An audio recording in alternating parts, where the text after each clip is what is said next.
สถานีวิทยุกระจายเสียงแห่งประเทศไทยจังหวัดเชียงใหม่ AM 1476 กิโลเฮิรตซ์สถานีวิทยุภาคภาษาชาติพันธุ์แห่งเดียวในประเทศไทยที่มีความทันสมัยเชื่อถือได้สร้างอัตลักษณ์กลุ่มชาติพันธุ์สู่สากลโอโบดะจ้าโอมิชเปอร์เหมือสุงคาปอกว่าเนาะจงโอดูธรรมาสถานีวิทยุภาษาชาติพันธุ์แห่งเดียวในประเทศไทยทันสมัยเชื่อถือได้แล้วพบกันที่สวทเชียงใหม่ AM 1476 กิโลเฮิรตซ์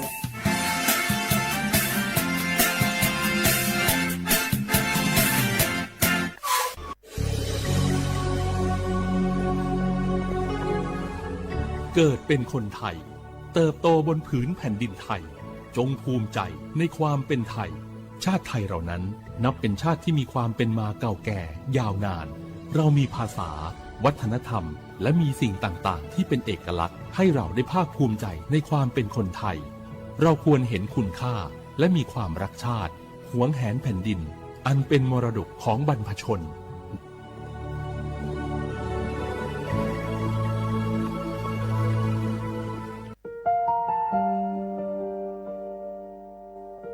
งาฮือละหุยาชอจือทอกา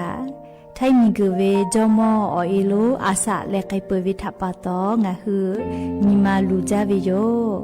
งาฮือมีเวอเอโลแลมีจอมอเวอปาโลเกโลมุนอมาโคโลโกอิเปวิโยงาฮือเตกาเลเลกางาฮือมีจอมอเอโลทะหะเวอคโลยอทะคาทากะดอนอเชตุโยงาออโตแลละหุชอจือเวอตาละหุคอเป้าเสมานะคะโบเพวิโย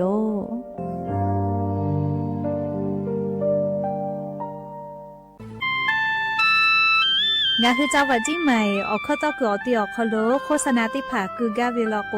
จ้าดาลาเพวิโยอลโกงาคือจิ้งใหม่ออกคโลเวสถานีวิทยุกระจายเสียงแห่งประเทศไทยจังหวัดจิ้งใหม่แลออกข้อต่อเวสายาติผาสู่ไกเวกาวูจ้านอฮือและโฆษณาติผาคือกาเวลโกจ้าดาคือโทรศัพท์นัมบะแม่0 5 แซนี่4ขอ0ขอฮีไม่ให้เลกะ0ก้อนี่อ้อขอฮีง่า4ก้อโทรศัพท์นัมบะชเวทะจ้าดาและโฆษณาติผาคือลาเพวิโย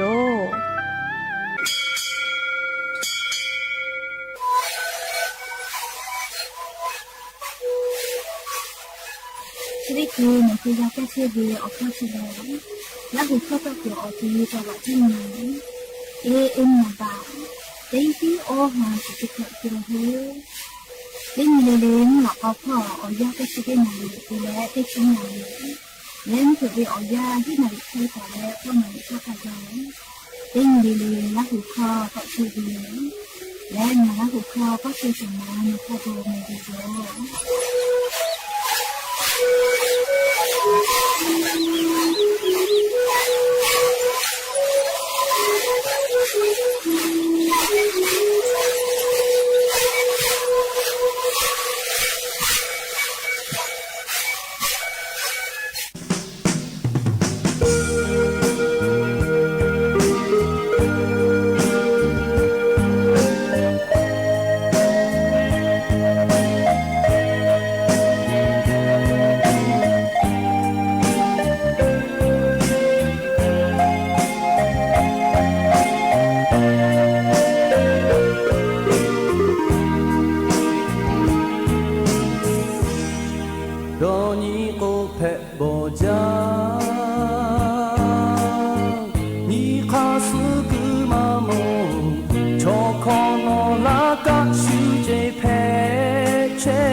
โบดาจาวิโยอยากเพื่อหาติปอกาดาจาวิโอเนียยาเฉาะเขาลงงาคือติปอกกะมีลาแล้ว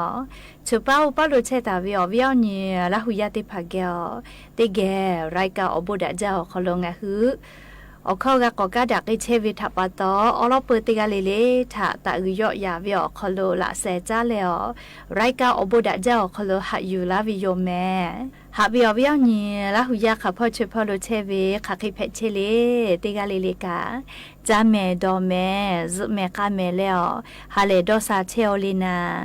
จะได้เจอกาลีงาหึมเหมียวคอโลอเจ้ายาปีปาไกเวอยาเพวิทัปตองาคือติกาเลกาเชซาจอซาปุตุอโปอาชิยอตุยอยกาทาคาเดนหาซาดักอิสิแมยานี่แหละชุดที่สองคอโลสปงานนี้งาฮาปามีฮาปาคอโลฮาปาสฮีนีมุนีเพวิโยและจะขอนี้หินชขอขอเตฮาเลเลวิอยาฮินาริควายตาแล้วก็นาริทักขะไกเตฮาเลเลงาคือละหุคอไรกาอบุดาเจ้าคอโลตอกไอเชวิโยวิทยุเรดิโอพอ AM เตฮิโอฮาสชิคกิโลเฮิร์ตเตไลพอเพื่อรายการยิพอเตพอแล Facebook Fan Page สวทเชียงใหม่AM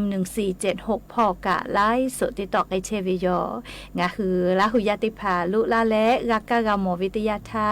เฉเป้าเป้าโลเวงาคือละหุยาอชอปฏิภาทะแปปีแพวิโยและอย่าเพื่อหาวิโอยากะยูเวลาตาวิซาตาอบุจอวิโอลอติภาไลรอยูเวลาตาวิโยงาคือละหุยาอคือเปิดตาแล้วอเลมือทักขะไกติเกเชะและออกะปิดักไอแพวิโยหาวิโอวิโอเนี่ยละหุยาติภาอาเมหาวิโอยาโปท่งาคือจิไม่วิเลจิไม่วิชาเมหาติอเพลิลิกามุยจอลาปุวิแล้วเลมือขอพ่อวิแม่เลมาสมแม่ไอพ่อมาโกลีมือฟ้าพ่อไข่ไข่นาเลอยากค่ะจิไม่วิโอเขารู้ว่าแม่ทาลีอำเภอเมืองอำเภอสันไซพ่อลงมุยลาวิมุหอมุยลาวิมุหอมาจ้าอยากขมุยคะแนนแล้วแม่เลียแม่ฮะแลยานิโกแกปาลีนี่มากะซาจาเลอยากขมุชัดสุดจากเข้ามาเลยจะขอวิโอยางาคือไทยมิโกเขาลูกาซูเปอร์เอลนิโยแพวิเจเลยฮอจัดสุดจาวิเตขอนะเลยเฮก็มุยลาละก็แล้วฮอวิโอซาเลยอาจจะเลยเคลาวิอยากขมุชัดเลยละก็กะสุดจาวิโยนะเลยเฮก็ญาณิเวทยาธาเลยอาเมฮาวิโองาคือละหุยาก็ลาวิมุยลาเจ้าแม่เจมุยลาแม่อลูกาติยีจาเลยจุยจอปากกรมอุตุนิยมวิทยาพ่อกายูคือฉันแต่นี่ก็วิชกากูว่าวิคัสเลแตะกะลาเวก็มาเมียกะกะติปีลาวิคัสนะลิมุยลาตุโยเจก็ลาเลลาวนะกะตะเลมุยชะได้ปื้อแหลมาปื้อหิแม่มุกูเวมุหอมุยลูติดีแพวิโยนะเลเฮก็ติชิญะขะไกเจเลยาญอฮีนีเลซอกอนีติชิญยะขะมุยมาจาวิชอยันจิแม่เลฮีฮาปัสฮีนีชอคอโลงาคือไทยเหมียวนาติตอพ่อจี้ให้จี้ใหม่เลแม่ไอพ่อแม่ฮอซอพ่อขะไกกะมุยมาก็วิแม่เฮก็งาคือละหุยากาซาตาฟุลาวิมาฮิแต่พ่อกะลาจาเจเนี่ยจี้ให้พ่อกะลาจาลอแม่เลแม่ไอพ่อกะลาวิเจเลอะแม่ฮะแม่ไอพ่อกะมุยลาจาจิแม่อบูจาเลงาคือละหุยาติตอป้อพอนาเชวิกาออจุเจเวซาตาฟุตาลาเวอบูจาเลแม่ไอพ่อกะลามาจาจิเลอะแม่ฮะเลเฮก็ Facebook ไลฟ์สดพ่อนาเชวิกาเล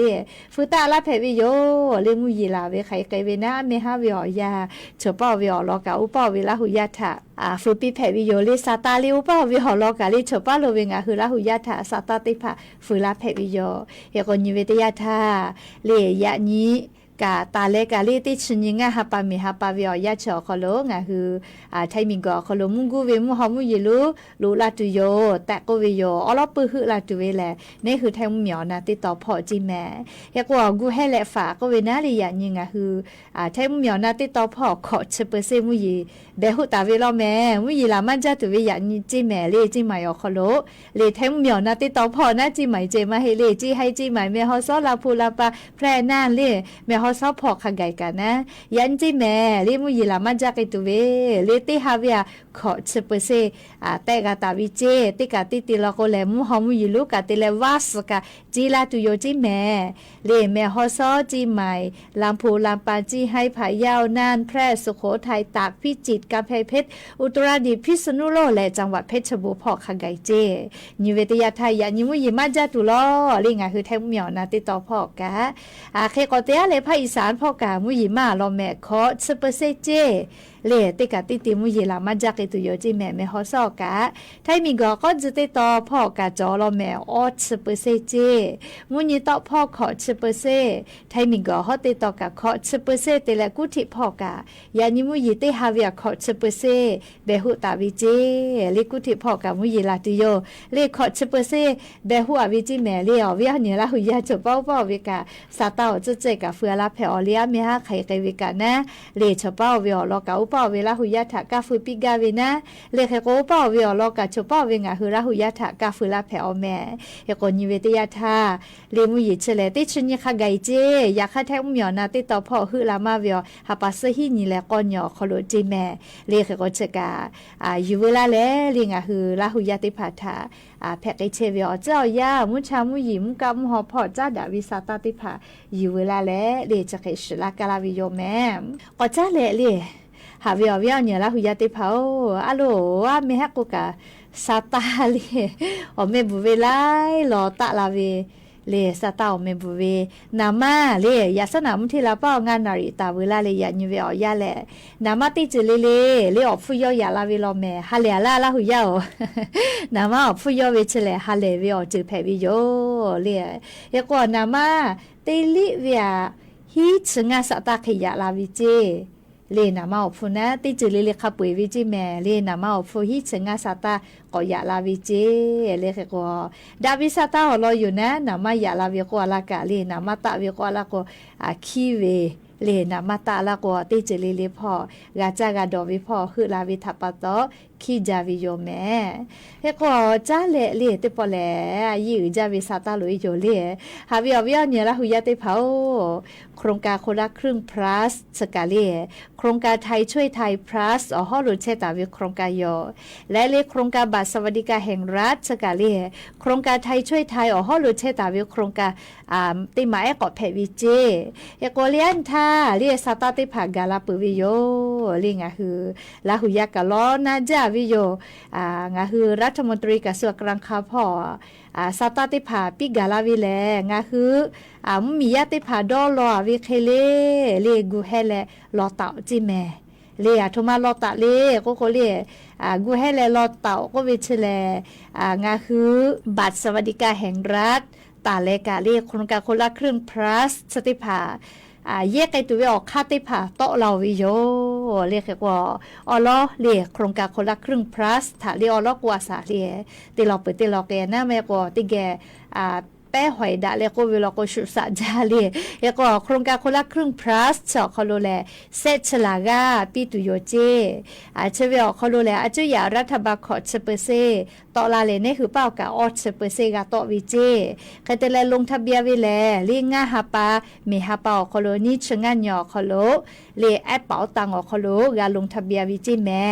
เลโครงการคนละครึ่งปุราธา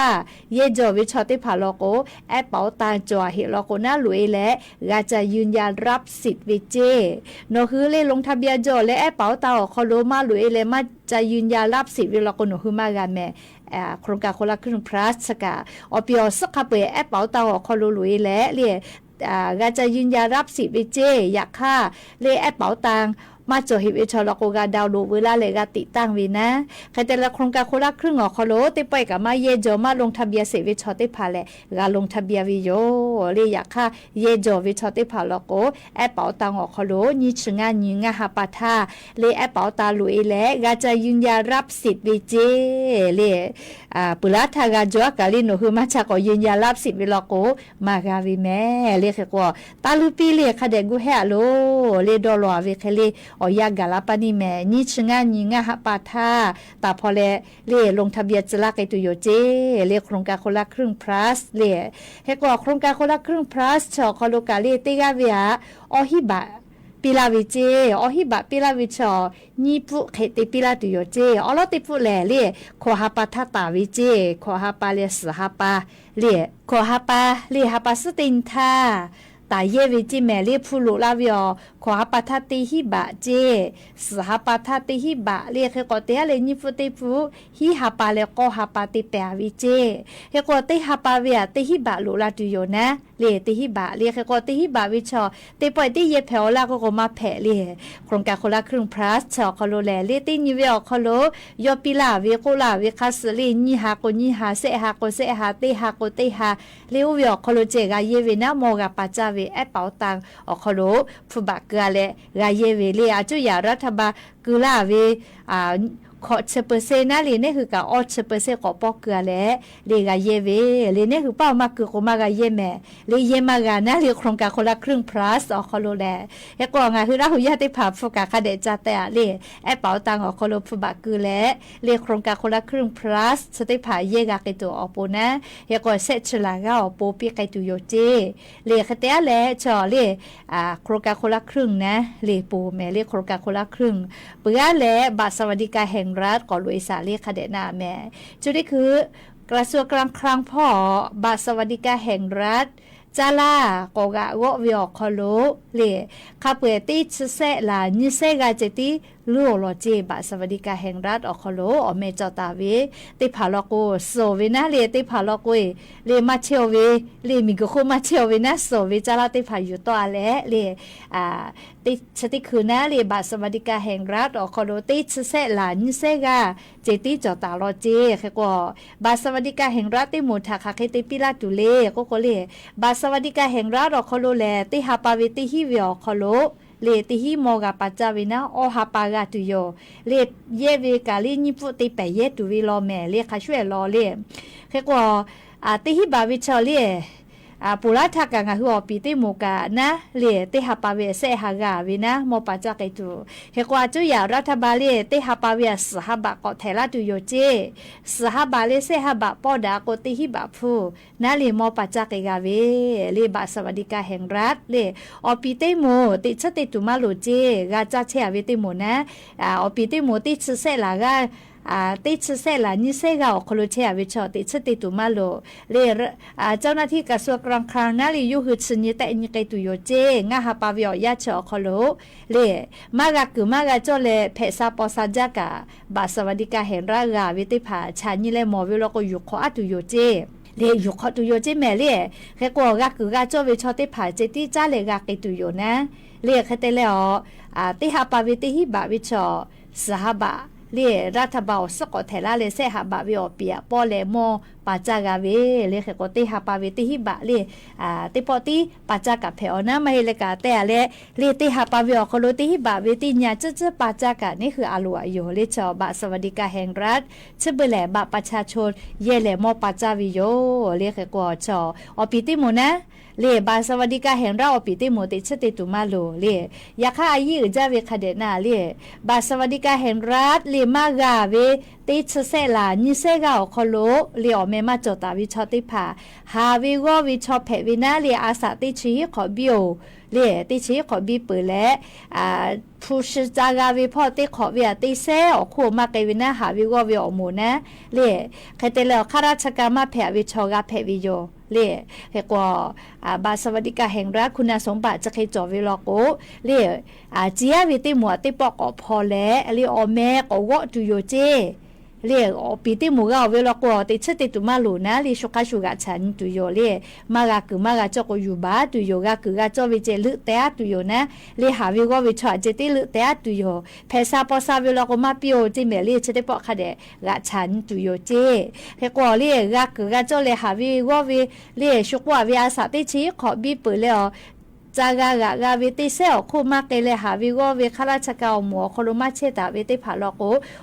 มากาฮิวิชอลก็ลงทะเบียนเพวิเจยาคักคตินิลงทะเบียนจราตุนามาสเสนาเลบาสวัสดิการแห่งรัฐนะสตาคาเดลอนายาคักคคิกะเลงาฮาปามีฮาปาเลมือติซอคโลพอเลลงทะเบียนจราตุโย แต่ก็วิโยเลสาตาติกากาแล้วก็โครงการคนละครึ่ง plus คาชูเล่นชงานถ้าพอแลลงทะเบียน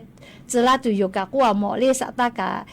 ไลกาลาวิทัปตอยาคาเซวิชออาจุยารัฐบาลเกียวลาวิสาตาติภาคเดกอลนาเสเลบาสวัสดิการแห่งรัฐมากาวิติหมูลิติปอกพอเลลงทะเบียนจะลาก็วิทัปตอมากาวิชอติเผาปูเลดาวิสาตาโยเลลงทะเบียนและกาวิลาโกเลอลติปุนคือมากาฮิกานิปุติปอคโลตากาเกวิเจเลคเตและอลติปอคโลกาวิชอเลติปออาจุยากระทรวงการคลังเจ้าหน้าที่ก็กะชาญิแต่ญิเลนอเมจิอาเวลโกติปอบาสวัสดิการแห่งเราคโลมากาวิติหมูลโกโครงการคนละครึ่ง plus อคโลอลุยและลีเยเพวิเจลีอะโลจะกะผู้ตาผู้ยะลีอะโลที่ปอปก็งะข้างาซาตาปอกะงะข้างากันนามากาลีเฮก็ง่ายๆก็โลนะลีติกาเวียติจืเจติกาเวลีบาสวัสดิการแห่งรัฐจอเวลโกโครงการคนละครึ่ง plus มากาเมเลีเฮก็บาสวัสดิการแห่งรัฐจอเวลโกกะโครงการคนละครึ่ง plus มากาคาชูอยู่นะเลีเฮก็ติกาเวติจืเจติกาวิโยเลีเฮก็โครงการคนละครึ่ง plus แล้วก็แอปเป๋าตังออกคโลเลีอาจุอยากขอเปอร์เซ็นต์ปีละเลยเนี่ยคือมียากกับเปอร์เซ็นต์ปอดาเลยแอปเป๋าตังออกคโลกาเยเวเรียกก็แอปเป๋าตังออกคโลกายุนยารับสิบิแม่เรียปุระทาลงทะเบียนเลยเยจอวิชกะเรียกก็โครงการคนละครึ่ง plus ออกคโลมากาจอหิมากาลงทะเบียนจอหิวิชอลกกาลงทะเบียนวินะเรียแอปเป๋าตังพอเลยลงทะเบียนจะลาตุโยเจเรียกก็ติกาเวียอหิบาวิชอเอาหาปาติแปกคือละตุอยู่นะติหาปาเวติฮิบาลิจอโครงการคนละครึ่ง plus เดเพื่อเลยบาสวัสดิการแห่งรัฐแล้วก็อปีเตโมติชติตุมาโลเลติชเซลานิเซกาคลุเชอวิติพาลโกเลอาจุยารัฐบาลติหาปาเวสหบะก็เทลาเจเฮโกเลมอปัจจตุอปีกาเซหากาวิทัปตอเซหาเลสหาปอดาโกติฮิบาพูติหาปาเลติหาปฏิปปัจจักไอเพวินะติหาปนิปปัจจักกับเพอเลอลโกชติหาปปุติหาปเจวิเมลีบาสวัสดิการแห่งรัฐอคโลเลชอปิติโมติชติตุมาโลจิเมลีอเคกวมากาโจเฮวิชอเลติชเซลานิเซกาอคโลบาสวัสดิการแห่งรัฐอคโลมาเชวิชอติโมคาเดนาเลชติโมลโกสติปกพอเลลงทะเบียนจลาตุโยเจอาสาติชิขอเลจากากาเวติเซลหรือมาเกเวเลข้าราชการโลมาเชียวิชอติภากาเพวินะเรียกว่าจอสกพอเลยลงทะเบียนจะลาตุโยเจเรียกว่าอลติปุมากะมีลโกกะก็ลงทะเบียนเลยอเมผ่าวิลโกนะลินิปุติปอคโลติปติกาเยกวิเจเรียกแต่ละอลติปอคโลอาจุยารัฐบาลกะชานิเลบาสวัสดิการแห่งรัฐกาวิอปิติโมนะเรียกาวิอปิติโมกะชานิเลมากะคือวิชอแล้วก็เมจิโตอลาตุโยนะชุลุตุเวเลหาววิเจเลือจนะปอซาวิชอแล้วก็รัฐบาลอยู่โตแล้วเลก็ต่อลาเวลโกลีนอเมมาโจลโกนาเลโคกาโคลาครึ่ง plus อคโลโกโลลาเลเยเพอเจเลอาลุชกาปาตาปายาเลงากาโอโคคันใช้มือเลยาค่าค่ะแค่โกกาเลงไงโกโกแลเลบาสวัสดิการแห่งเราอปิติโมติชติตุมาโลเลยาค่าชูมีกาติปาโยคายุกะชานิเลลุตุโยเจหาวิชอเจติลุแต่ตุโยเจเพซาปอซาวิชอลโกลุตอตุโยเจเฮกว่าอสติปอกลงทะเบียนวิชกาคาเดกะชานิตุโยเจเฮกว่าคาตินีลงทะเบียนจะลาตุเวลใจมาตอลาเฮลีบาสวัสดิการแห่งรัฐเรียกกติกาเลเลกะอาจุยารัฐบาลเกโลลาตาวิสาตาติภาคาเดลอนาตะแม่แต่ก็แลลิงะคือลาหุยาเรียกคือกะจอเวลคโลคาเบียกะเพตุนะติกาเลลิกะมากะจีมากะสัวตัวโปเลมานากะเวลจอเวลโกกะโทรศัพท์ติโลลาแลนานิลาเพวิโยเรียกกจะกะโครงการไทยช่วยไทยอ๋อเวโครงการเอ็นยิมาเลโครงการคนละครึ่ง plus แล้วรีบัตรสวัสดิการแห่งรัฐเลยนิมูเวอลอติพาลีกาเพวิชอเลมากาเพวิชอเรียกว่าติกาลีกาคาชเวนากาดักไอตัวปนะอลอสตาชริพาอยู่เวลาและงาคือราหุยาติพาทะทุลาเชวิโยและอย่าปึฮาติปอทกาชิลากาลาตุเวอลอสตาติพาจะใครไม่จะได้โยแม่ลุลาและกากาพนาเลออกาปิลาเชเวติกาเลเลกาอบูจาแม่ติกาเลเลซเมกาแม่เชซาจอซาฮาเลดอซาปีอบูจา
จาเลที่กูที่สุเทียเลงามกาบุยาที่มาเจตาชาบุดาเนเคอาโมยาเนเกลังเกลังยาโตโตเวโกยาเวอาปุยาเลยาเวอาสุยาเลโตลาดีลาโบจาลาเรเวอุสุเนเตยาเนคาเตคาเตเวปุจิยาเจจิยาเจโลปุยาลาเดคาเตคาเตเวมิกาเฮเลเนคิยาจาลาลาโหจีจ้าเมริกามุกยาจียามยาวนี่ดูใช่ก็ใครนาตาชิมาจ้าเนโตปะเวกาลาคุเเดเซมโคสุตาเวนากุยาชีเตโตบาเจเตโตมาปะโกคุจิเทกาย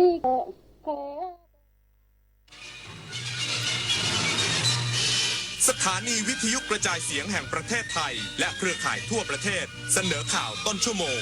รู้เร็วรู้จริงเกาะติดทุกสถานการณ์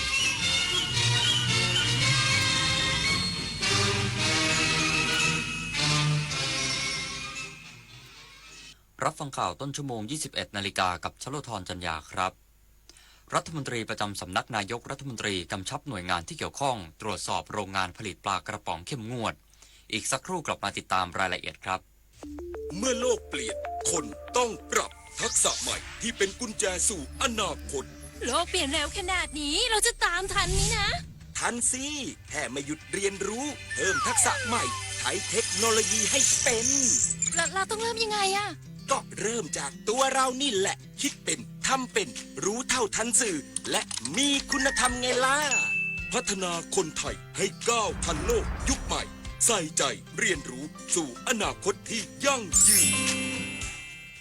เจ๊ดูดิทริปกระบี่3 วัน 2 คืนสวยมากราคาแค่นี้เองผมโอนเงินมัดจำให้เขาไปแล้วเนี่ยไหวปะเพจไหนเนี่ยโอ้โหนี่มันเพจปลอมชัดๆดูดิยอดไลค์หลักร้อยแต่คนเม้นสนใจเป็นพันปลอมอะไรเจ๊เขาส่งบัตรประชาชนมาให้ดูด้วยนะสมัยนี้เขาก็ขโมยรูปบัตรคนอื่นมาทั้งนั้นแหละไหนลองทักไปทวงเลขจองดิอ้าวมันขึ้นว่าไม่สามารถส่งข้อความได้อะจะโอนจองทริปเช็คชื่อบัญชีกับเว็บก่อนเสมอไม่งั้นจะได้เที่ยวทริปแบบนี้แหละ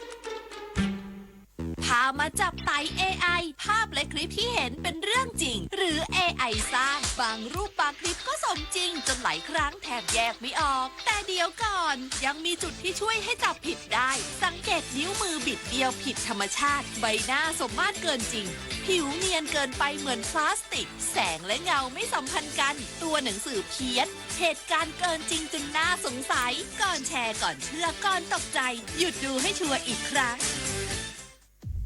เห็นโฆษณานี้ไหมกู้ง่ายอนุมัติไวไม่เช็คเครดิตแถมได้เงินวันนี้เลยนะหยุดเลยนั่นมันสูตรโกงชัดๆกู้ง่ายอนุมัติไวไม่เช็คเครดิตเท่ากับโดนโกง 100% แต่เขาบอกโอนค่าธรรมเนียมก่อนแล้วได้เงินเลยนะ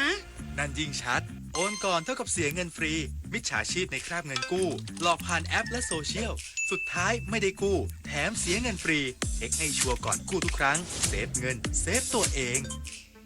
รัฐมนตรีประจำสำนักนายกรัฐมนตรีเปิดเผยจากการตรวจสอบโรงงานผลิตปลากระป๋องพบว่ามีโรงงานอื่นที่เข้าข่ายนำปลาไม่ตรงตามฉลากมาผลิตปลากระป๋องกำชับหน่วยงานที่เกี่ยวข้องตรวจสอบเข้มงวดหากพบกระทำผิดดำเนินการโดยไม่มีข้อยกเว้นนางสาวสุภมาศ อิสระภักดีรัฐมนตรีประจำสำนักนายกรัฐมนตรีกล่าวถึงกรณีผลิตภัณฑ์ปลากระป๋องไม่ตรงตามฉลากซึ่งภายหลังลงพื้นที่ตรวจสอบและสั่งการให้หน่วยงานที่เกี่ยวข้อง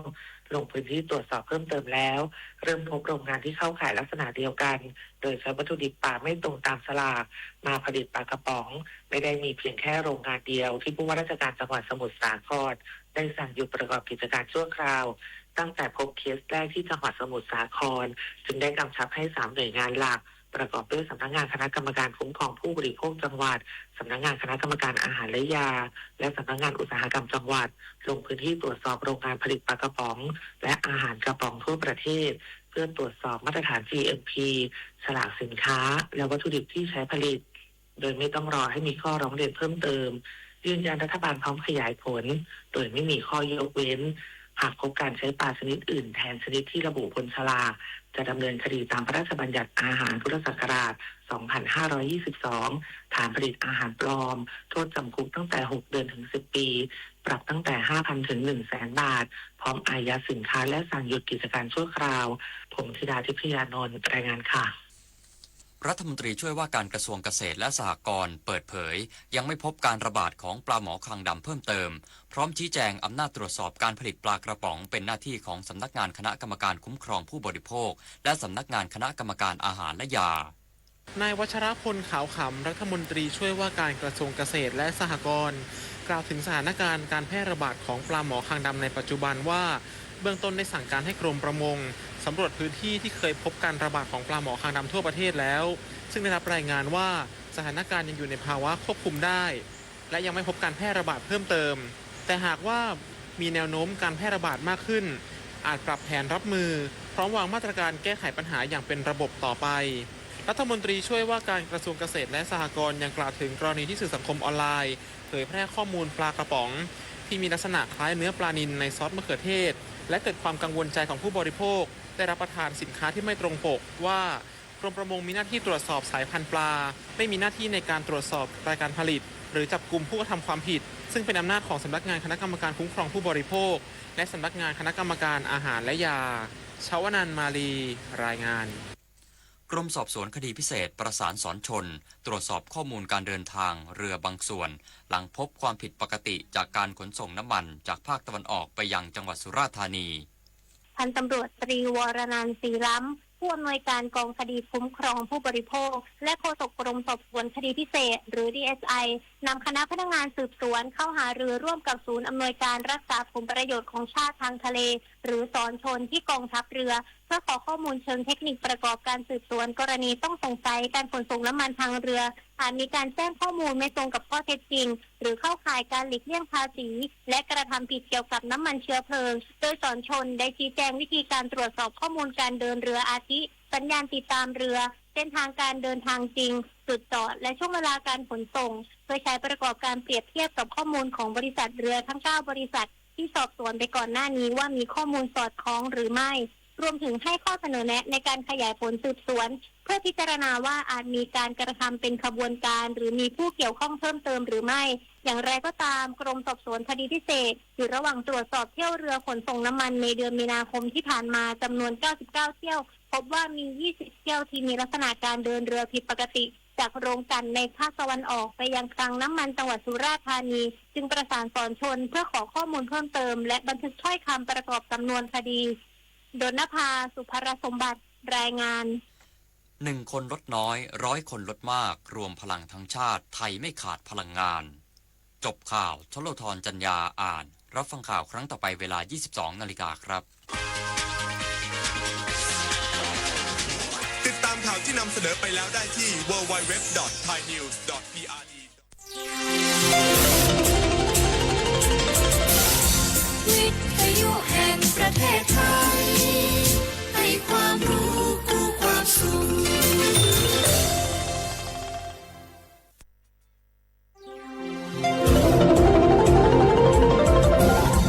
วิทยุแห่งประเทศไทยให้ความรู้คู่ความสุข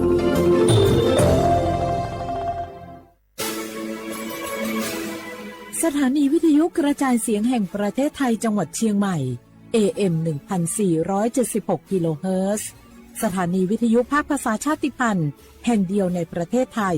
ที่มีความทันสมัยเชื่อถือได้สร้างอัตลักษณ์กลุ่มชาติพันธุ์สู่สากล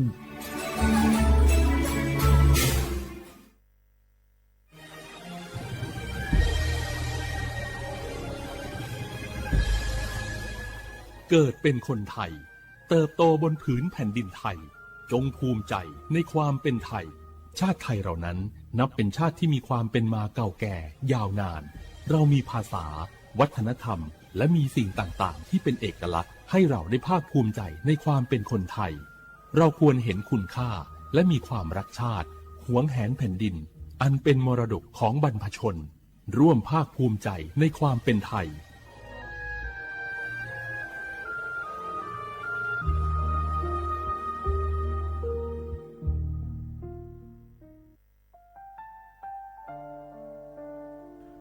อาเดือไทยมิขอสงผาอามาสมเด็จพระนางเจ้าสิริกิติ์พระบรมราชินีนาถพระบรมราชชนนีพันปีหลวงควยตาโอดาเลียกาชายันดาชอเนมาอายออามามิขอเปียวเนไทยมิขอกะดูอาคาชอเจอกะดูเงเกเนลาหมายแอจิชนีถามิเนนือมาหลักเวมาเงเลเชญาเธอมิเนอาดืมาโยหานาลูอายองเนเกเนโยเยบอเนมาอีนอายอมโดอาดืเนโรเอียเนควยตาโอดาเลมิเนนือมาหน่วยสาวเนวอจอจอยเรญาอาดืมาโยหานาลูอายองนือมาหลักเวยอจอนาลูเนเกเนโยเยบอชอเนมางามาอาเขาชอเจโยกานาลูก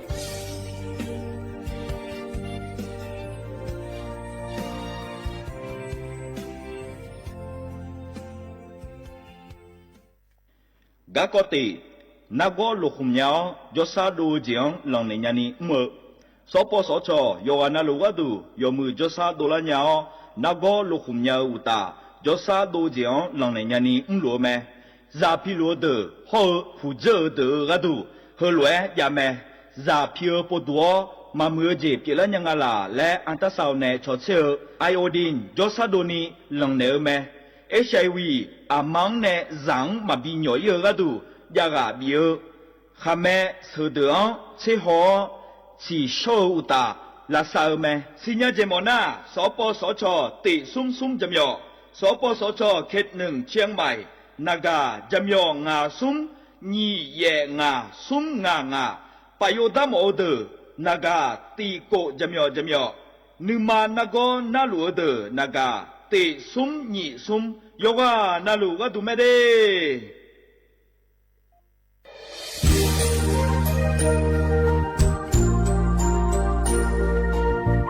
ไอเย่เนียวที่ขอหลวงกัวเนทีมเชียงใหม่และขั้วเธออุฮาเลกะกอบัชมีจากะกอ PM 2.5 กะกอฮอลิดามาเด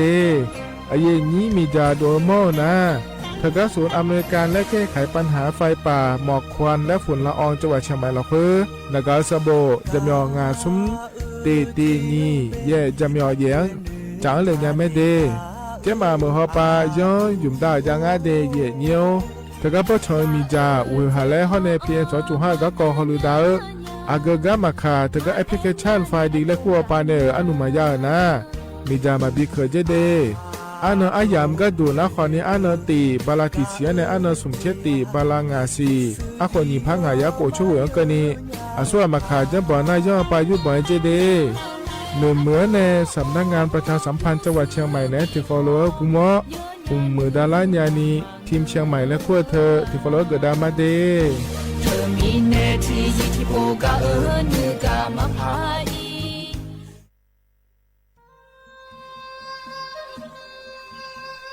ยาโปนาลูเฮตาฮอดาเงอุเฮฮาเล PM 2.5 เฮมีดาลางาเลสีลางาอาดูมาเนจังเงดเจอปะปะกัวเงเจมีจาเคมีเนเฮดดตอลูชัวยามโดเดลาเนมัวฟาเนียมามึงอะเดเมียนพีลาขบยานาลาฮอเนสาโกพปานากอขวานีเปลายังาอาดูมาโยกานาลูกุมเนมีจามาเคนีโยฮาเนยับมุนยับเพอเลอเธอโลไถในเฉอเนปุยเกอมีจามีกาพี่ฮอเนบอชอมยาลานีอาบอที่ฟอลเวเขาที่ฟอลเวกุมเนมีจาตะเคเดเหมือเนโยฮานาลูเวอยู่เหมือนจะซาโดนีจอนยาผาเหมือนเนสำนักงานประชาสัมพันธ์ที่3กรมประชาสัมพันธ์พปาเน จะกาเงาเดฮัลโหลสวัสดีครับพี่น้องอายุอันนี้เดือขยาวโฆษณาไกกะกอสถานีวิทยุกระจายเสียงแห่งประเทศไทยจังหวัดเชียงใหม่พบปานเนอบีเคฮอมอนาแอออนหลิญาเมเจสถานีวิทยุกระจายเสียงแห่งประเทศไทยเฮนาอย่าซิงก้อนบีเอดูอย่าล้อนแต่ช่วงหางละหาเชลกับปอจากกันเนอดู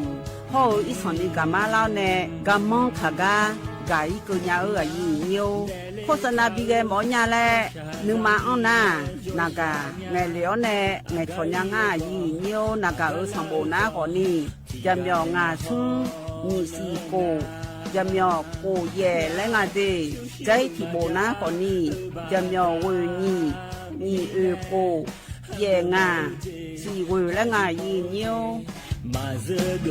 ญา我是shineโอโบดาจ้า โอเมชอปเปอร์ เหมือสุงคา บอกว่า ย้อจง ตัวดูธรรมา สถานีวิทยุภาษาชาติพันธุ์แห่งเดียวในประเทศไทย ทันสมัยเชื่อถือได้ แล้วพบกันที่สวทเชียงใหม่ AM 1476 กิโลเฮิรตซ์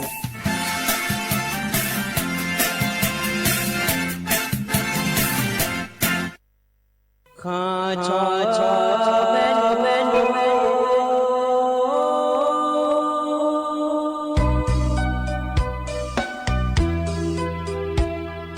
za ni cho pu le nga do we tu ya kha ba za ni cho mo le nga do nga cho ya kha ba cho pa ma si cho cha lo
Yes, I'm happy.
อุจิพออุตุธรรมะเดเยนี้มีขังอยากจะว่านาลุแนะรอเยเนียวอีนอนาขอเนี่ยจอนเจองานนงานก็ละแม่เยเนี่ยรอวันศุกร์งานงานในเยนี้ถึงมีแนรอเยเนี่ยยุ่มจีนางานแหนอายโยเชื่อเหมือนแหนที่ขอรู้ว่าจอดามาเดเยเนี่ยเดอียุ่มเฮก็ยามละค่อยนะขอในเยนี้ยมยากานะขอในคนนาอายามละค่อยชาลาวแน่เลยเนี่ยซาเลยนะหาโจดูเลยนี่ถึงมีแนรองานแน่ก็จะกะแอกาในบิสิบิกากางานแน่ดอชายเบียวและเยเนี่ยพอแน่บินะหาดากานะหาดัญญาเมเดเยเนี่ยเดนาลีเวหลานแน่นาลีเชหลังเกินนี้ที่ขอรู้จะดามาเยเนี่ยล้อมาข้อปานในขอนี้นะหาญาล้อ Facebook ขอปานในขอนี้นะหาญาเมเดเยเนี่ยเดนุ่มจีอายมยาก็แหลมถ่ายจะมาเยเนี่ยล้อรัฐบาลปานในเยเนี่ยจะกะแอกาในบิสิบิกาก็มาล้อเลยนี่จังพาเกก็มาเดเยเนี่ยเดถึงมีแนล้อเยเนี่ยถ้าก็เฟซบุ๊กปานในนะหาลูน่าล้อเยเนี่ยกดไลค์กดแชร์เธอเจ้าเนี่ยยามเดย์เนี่ยเดมีคนเดินนี่ล้ออดีอาคาก็จะเกิดขอเนี่ยล้อยากาเกิดพายเดย์เนี่ยเดหน้าขั้นนึงสอชอบแผ่นะขอนี่โกนจ้าเนาะเกิดละแมนเดย์เนี่ยเดอาขั้นนึงสอก็ดูนะอายุมีดอนเนี่ยถอนจุนเนี่ยล้อเนี่ยนะจ้าเนาะเงินเนาะนะขอนี่อุสอุจีงานเนี่ยแล้วพัฒนจุลมาเนี่ยโกนจ้าเนาะก็นะขอนี่ทีอาทิตย์เนาะแล้วหัวโล้เยนี่เนี่ยถอนจุลมาเดอายุมีดองกันเนี่ยนี่นาเดเยเนี่ยเดแต่มีเนี่ยล้อเฮกามยอมมุ่งดูละค่อยน่านว่านาอันนั้นที่เนาะมาจะเยเนี่ยยอดนอนลูกคนละถอนจุลมาวันอยู่ราชการอันนั้นก็ล่าขอนี่แล้วเลยเยนี้แล้วทำมาปนเยจียาเนี่ยบินนาและมังเงินนาล้อเยเนี่ยแต่มีเนี่ยเยเนี่ยว่านาโลยเนาะนาลูกคนละจังแทนเนี่ยนะฮะดัญญาไม่เดเยเนี่ยเดแต่ที่คนละจะมาเยเนี่ยเฮกันเนี่ยนะรอเยเนี่ยอันเนาะแต่ไม่จะกะเอกาดันเนี่ยมาเดเยเนี่ยเดนุ่มจีเฮกาเยเนี่ยเนี่ยถอนจ่อรอเยเนี่ยอเดืออาคาอันเนาะนะมองที่เนาะฉลางาเดเยเนี่ยบลาสีนะขอเนี่ยงาสีล้ออาโคมองที่โคงาเดที่ไม่ได้อินาโคก็นังเกิงงาเยเนี่ยมองที่เนาะเฮาเนี่ยมอง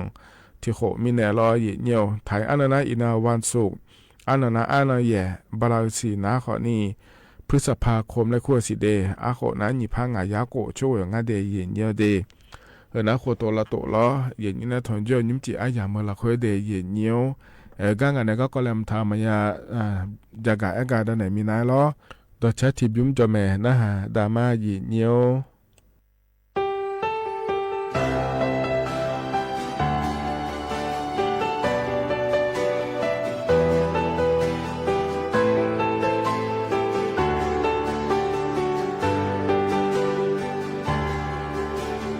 Yo mai ganya non be non ne te na jo mo khoni ma yu kanya agulo no do mi ne ma choganya a ye lo du long na no da ki se na mu shanga yo no wa ja cho hale agaga pyu su a bi u le na da nga ma je bi ji ni ma ya ki se na mu maja ki senga paji na maude ki senga muna ma chepe na nuka ho pyo ma no baby ne ji ma no ti ga baby ta ji o koni ape ma bo mi ne so je ne la nya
能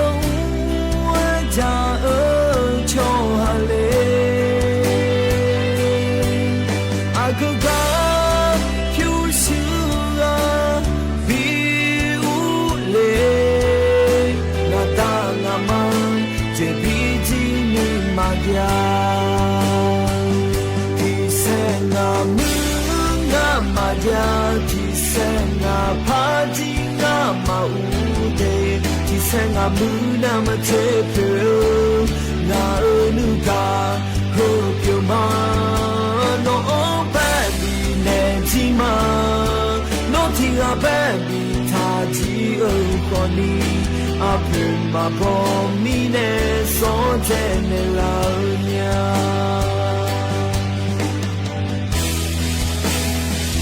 ti生啊木那么呀ti生啊怕听啊嘛无的，只生啊木那么切票，我nu ga ho pyo ma no baby ne ji ma no ti ga baby ta ji o ko ni a phe ma bo mi ne so je ne la nya nya nu ga生啊木白嘛白雷浪哎。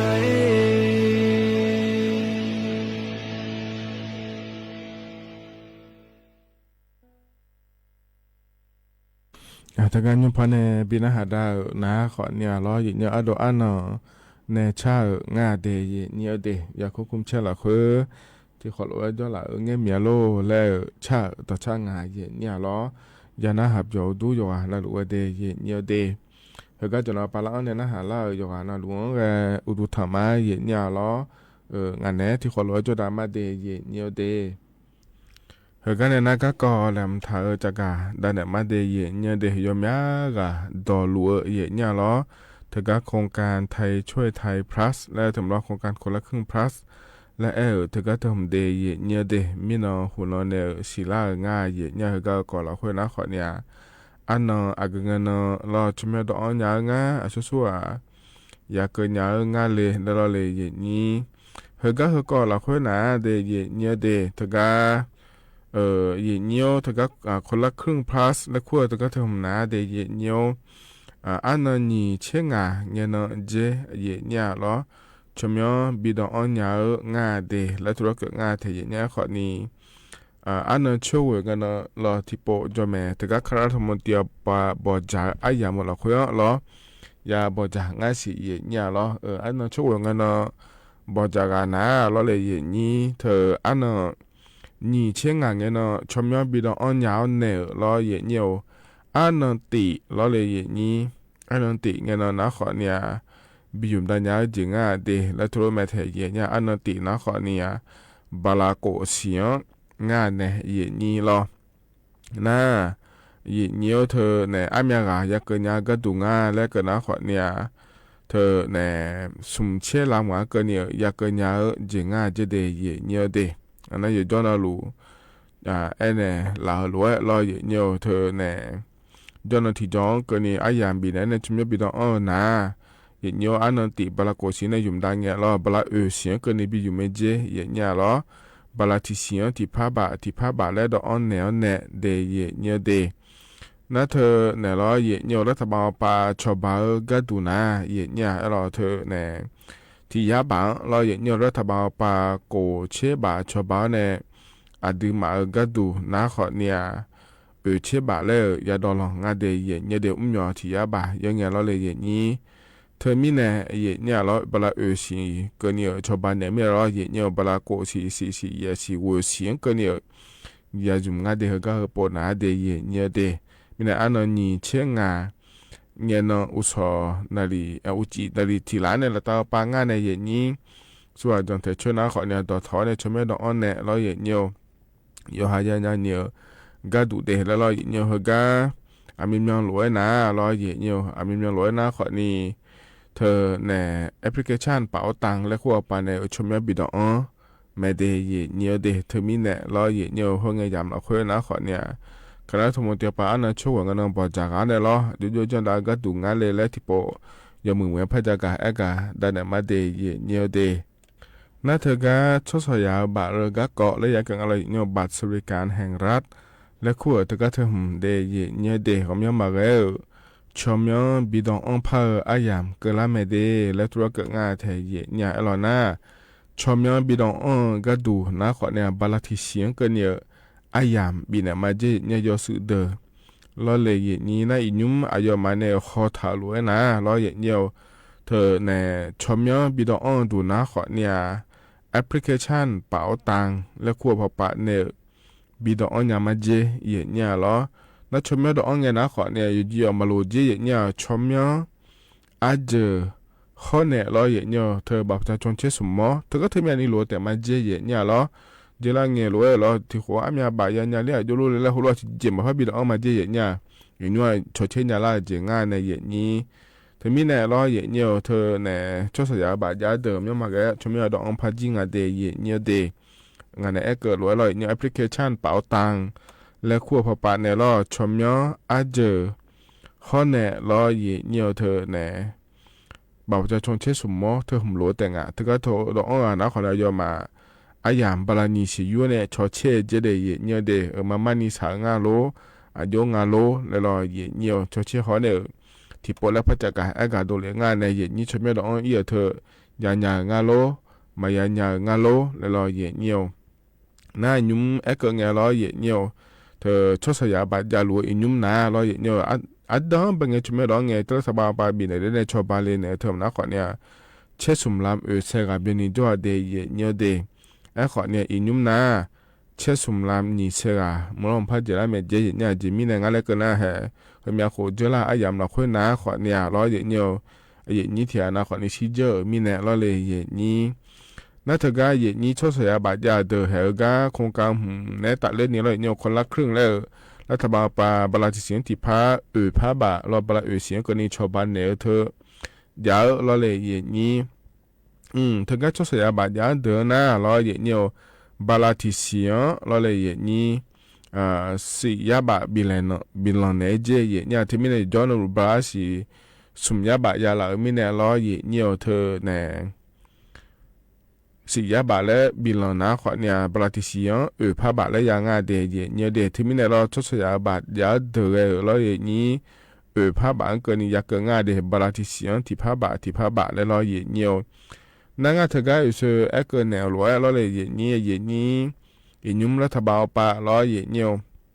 เธอชดสยาบาเราชมบิดอังพาเจและมีเนี่ยเราเลยอย่างนี้เฮก็บาลาโกเสียเนี่ยสีเสียงเราคุยกันนี่นะขอนี้ชมไม่บิดอ่อนเนี่ย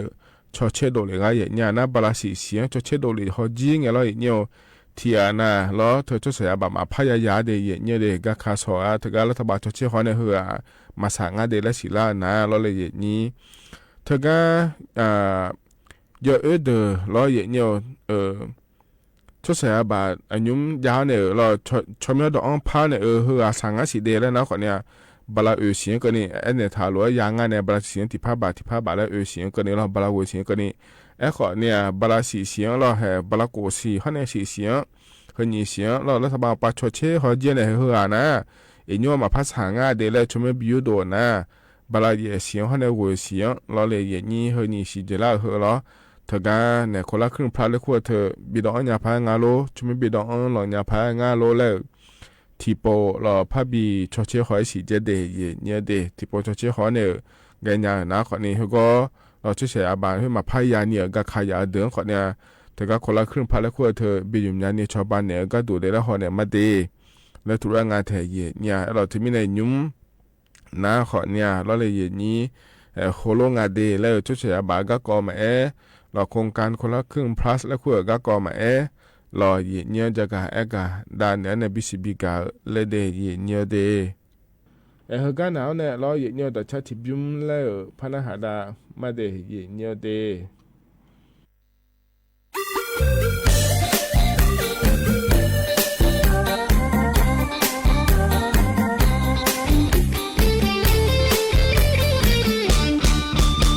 ชอนหาจอมายมืองา มีฉากเฟตานอนแนมือจีชองอาพอเนกาเลโลเออาเจกเลียวทนามาดิมือลาโนมาโนดาเกอาคาเมลาโนมาโนดาเกอาคาเมลาจะอันเลพาบ่มือทางไงမြာဖြောပလာချက်ခေါ်လို့ခိခဲတဲ့ဟောနေမှာဟောတဲ့ညာယောဟာယောနာနောင်တဲ့ဟောမောယောဟာယောနာနောင်တဲ့ဟောမောအပေါ်ချမောခေါ်နီနောင်ဟောမောညာကြီးมือယောချပေါ်နေချောလို့มือแต่ลอนมาอาลีเดินมาดูลาลามาบีเปียวลอมาโนမြဖြောဟောမောညာလဲခေါဦးခေါတန်မနေစီလာဒီမဲခေါမဟောစီညာဒီမဲခေါမဟောစီညာဒီခေါလေကမအဂပွားယောမူအချောင်းမာဇအဘူမီဒါထေအချောมือအကျူထားတဲ့နေဟောလို့မိချောပေါ်နေရကြောဖာရတဲ့မူကြီးရှောနာရတဲ့မူကြီးရှောနာအဆာဆာလေးနဲ့မိကျေကျေလာ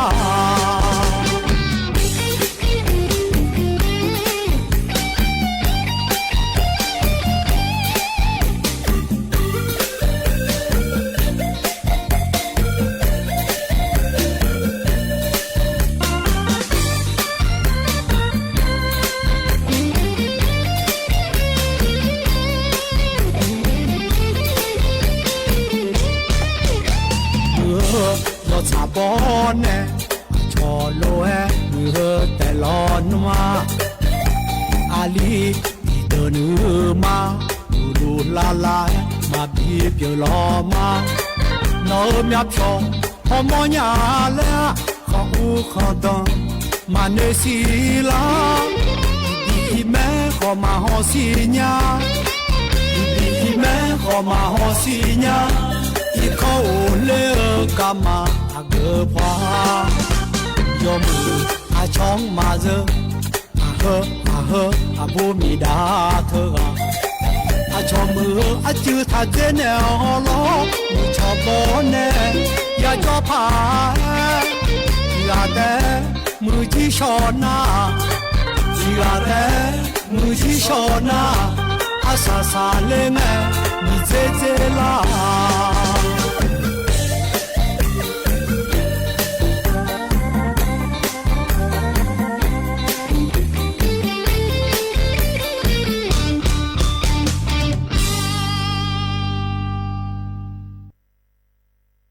อัธนาอบริไห้ในชาตัวชางาเย็นยาล้อ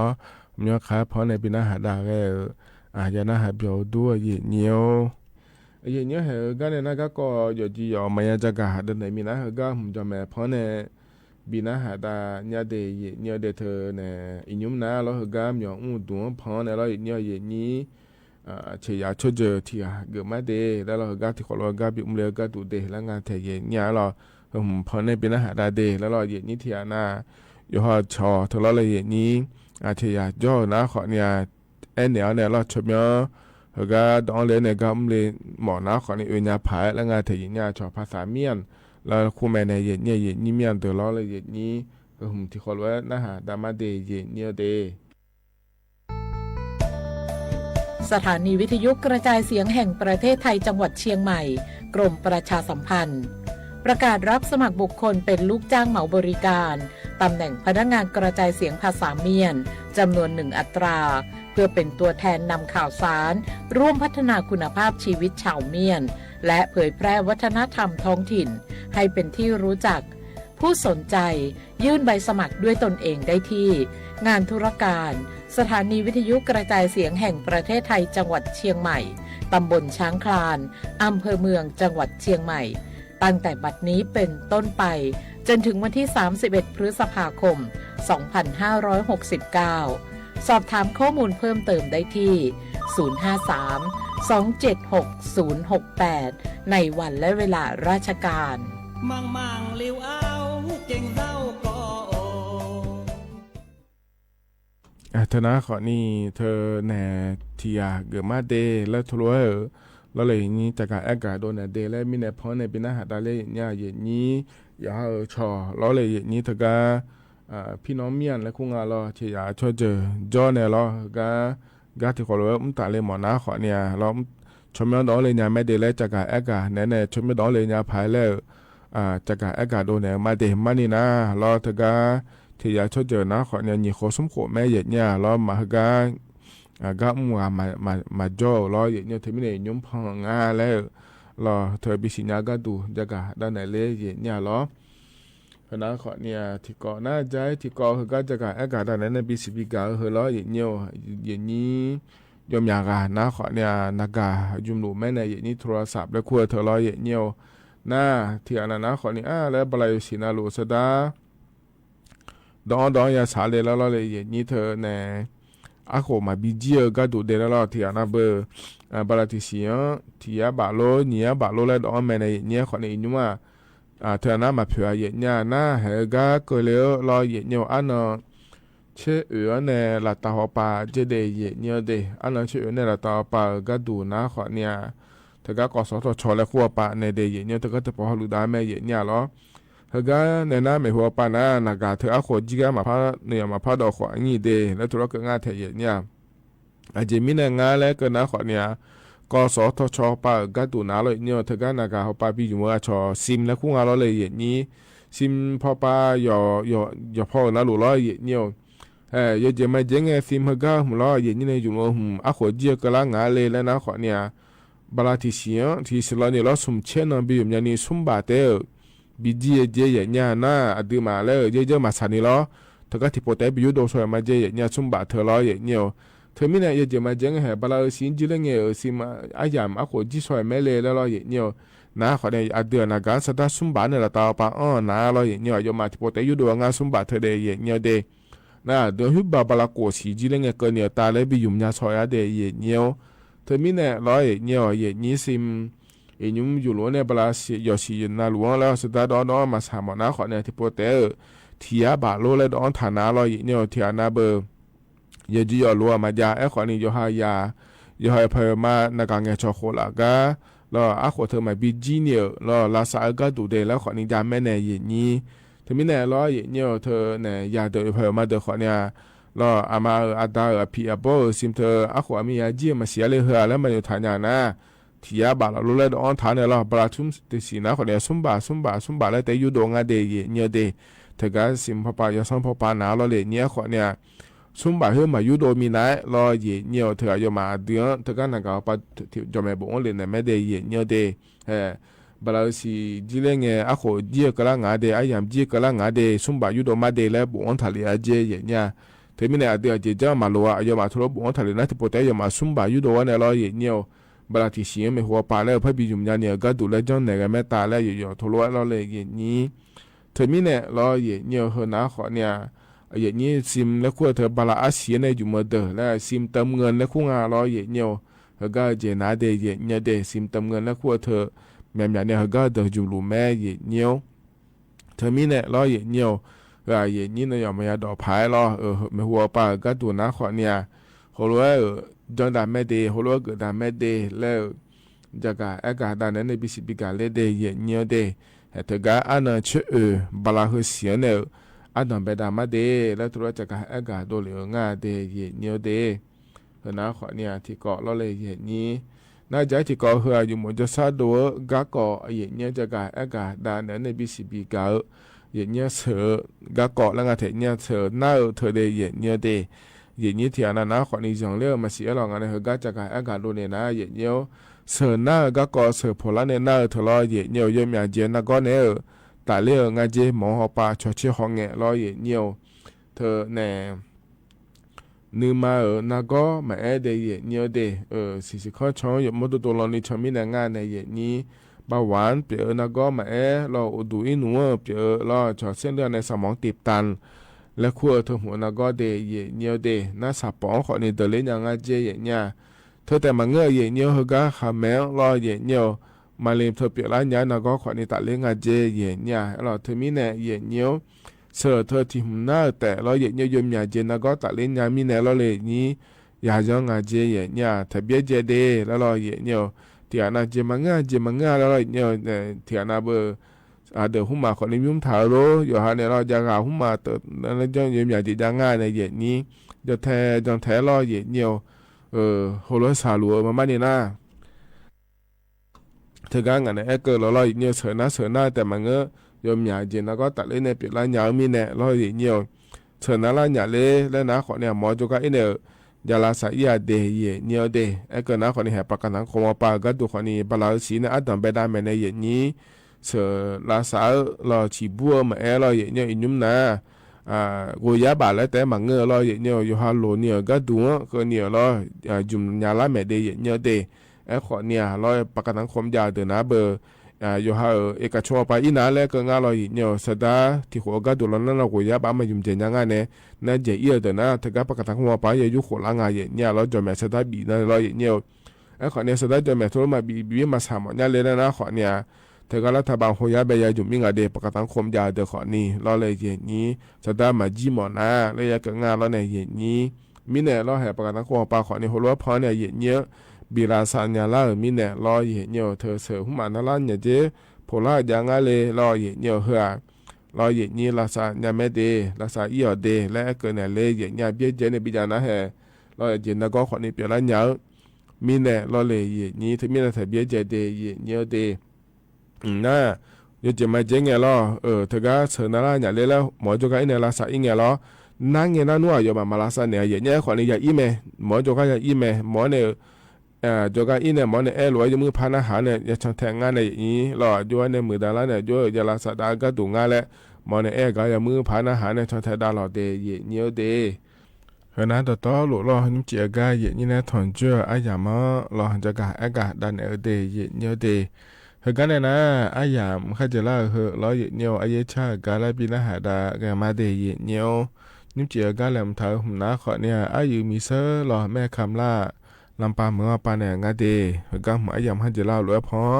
บินาหาได้เนี่ยก็อีมาเราอุจิอยู่เหมือนเดจอนงานเนาะเราเลยนี่งานแน่อายุเชื่อเหมือนเนี่ยอุศอุจิเราที่คนเราพัฒนจุลมาอาคารนิสอนอายุมีดอนเนี่ยถอนจุมาเดก็อีมาอุดุธรรมานะฮะมีเจริญงาลอทัวมากเดมีเจงาสีเลแลงาลงาญาดีเลงาดองเอมาเงอชาเมียเลยอาลูนี่ไงมาจ้ามามีเนชาญาเดอาลูสังโบนีงามาจ้าอามาอาลูเทสานีงามาขอเลอามาเมียเลยอาลูสังโบนีงามาจ้าอามาอาลูเทสานีงามาขอเลอามามินาหุลาเนเตโคตามาซีเลกามีอะไรลูสังโบนีงามาจ้ามามีหุลาเนเตโคตามาซีเลญาเลงอาจอดกาดอลมือตุโลจงเลยงาเดเลมีเจโอเวเดมีเจเทโคเดเลมีเจ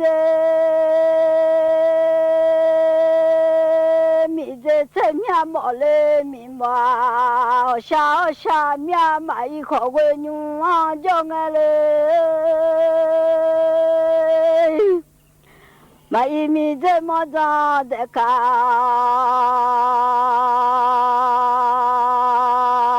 从啊朝村你到，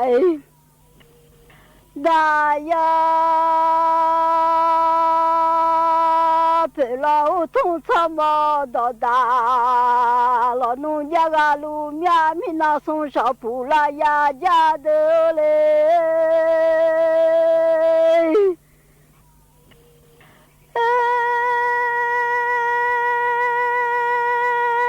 普拉雅家的的，米那送小布，拉雅家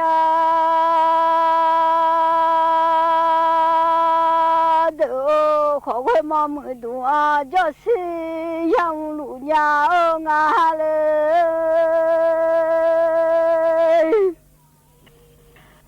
好快忙着多啊，就是呀，我们北面送来，还记得那个米在来，还记马到面来。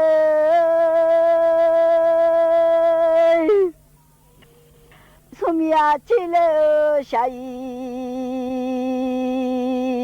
都那个俺米啊起来下雨，马到米呢，可会马么多啊？就是马着多啊，叫乌鸦叫路鸟下面啊嘞。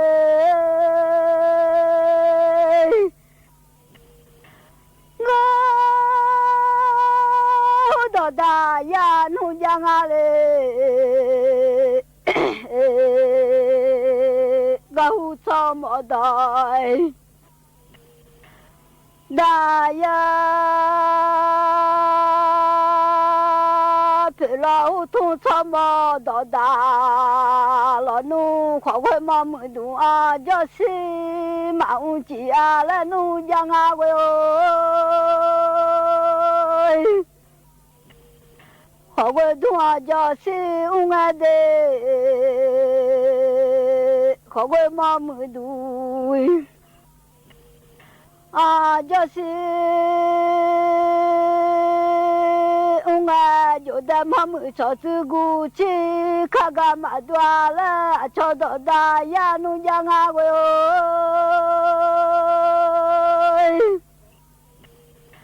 可为马着多啊，就是我马着起米来我下午，就那路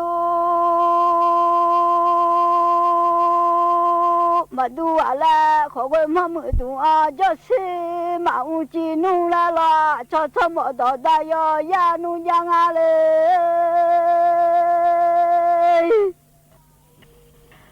陪老虎同啊陪，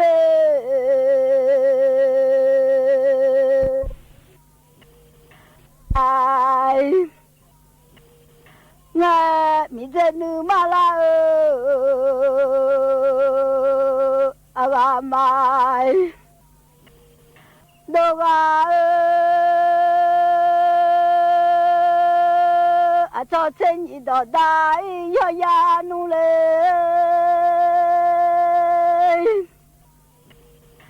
米呀出来了，不来米呀喂哦，米呀拉塞来了不，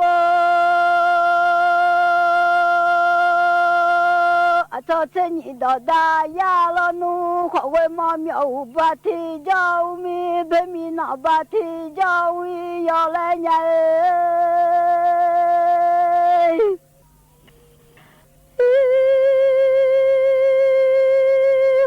苗湖白，地叫米白米那苗湖，巴不嘿，不干个米诺能马拉阿 mà đô mình hung ao lệ ơ khe gì mà đô mía lệ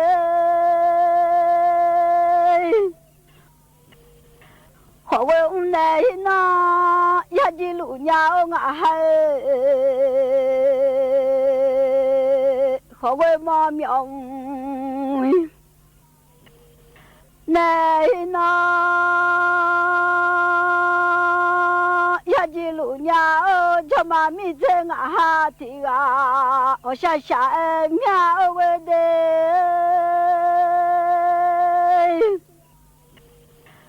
mi ya cứ đu hệ lại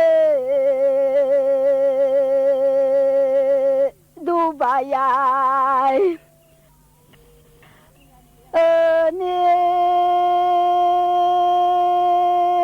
một trẻ thằng này cứ ra mà đúng chỉ là họ quên chơi mà u ba thì cho thằng mi bên mi nó ba bui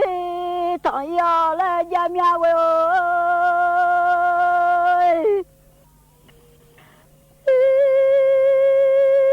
bên mi chơi mà nó ba bui thằng yêu là gia nghe bên mi chơi mà nói sao nghe ngào là cho mà đôi mi nè khó quên thằng này nó ya đi lũ nhà chơi mà thằng này nó mà chơi thằng này cứ ra ya đúng lũ ba mía là mi dễ chơi khó dễ lên mi dễ ở xa mía ở quê đây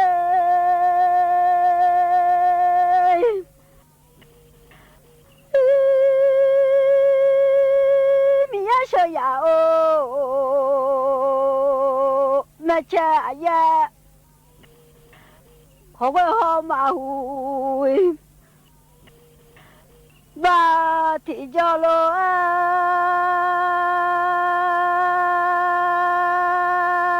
cha mi bên mi xuống nó ba bui cha ya la cho đó da ya ya nu ya mía le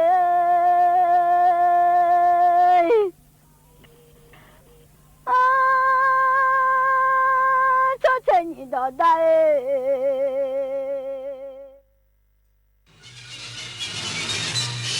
สถานีวิทยุกระจายเสียงแห่งประเทศไทยและเครือข่ายทั่วประเทศเสนอข่าวต้นชั่วโมงรู้เร็วรู้จริงเกาะติดทุกสถานการณ์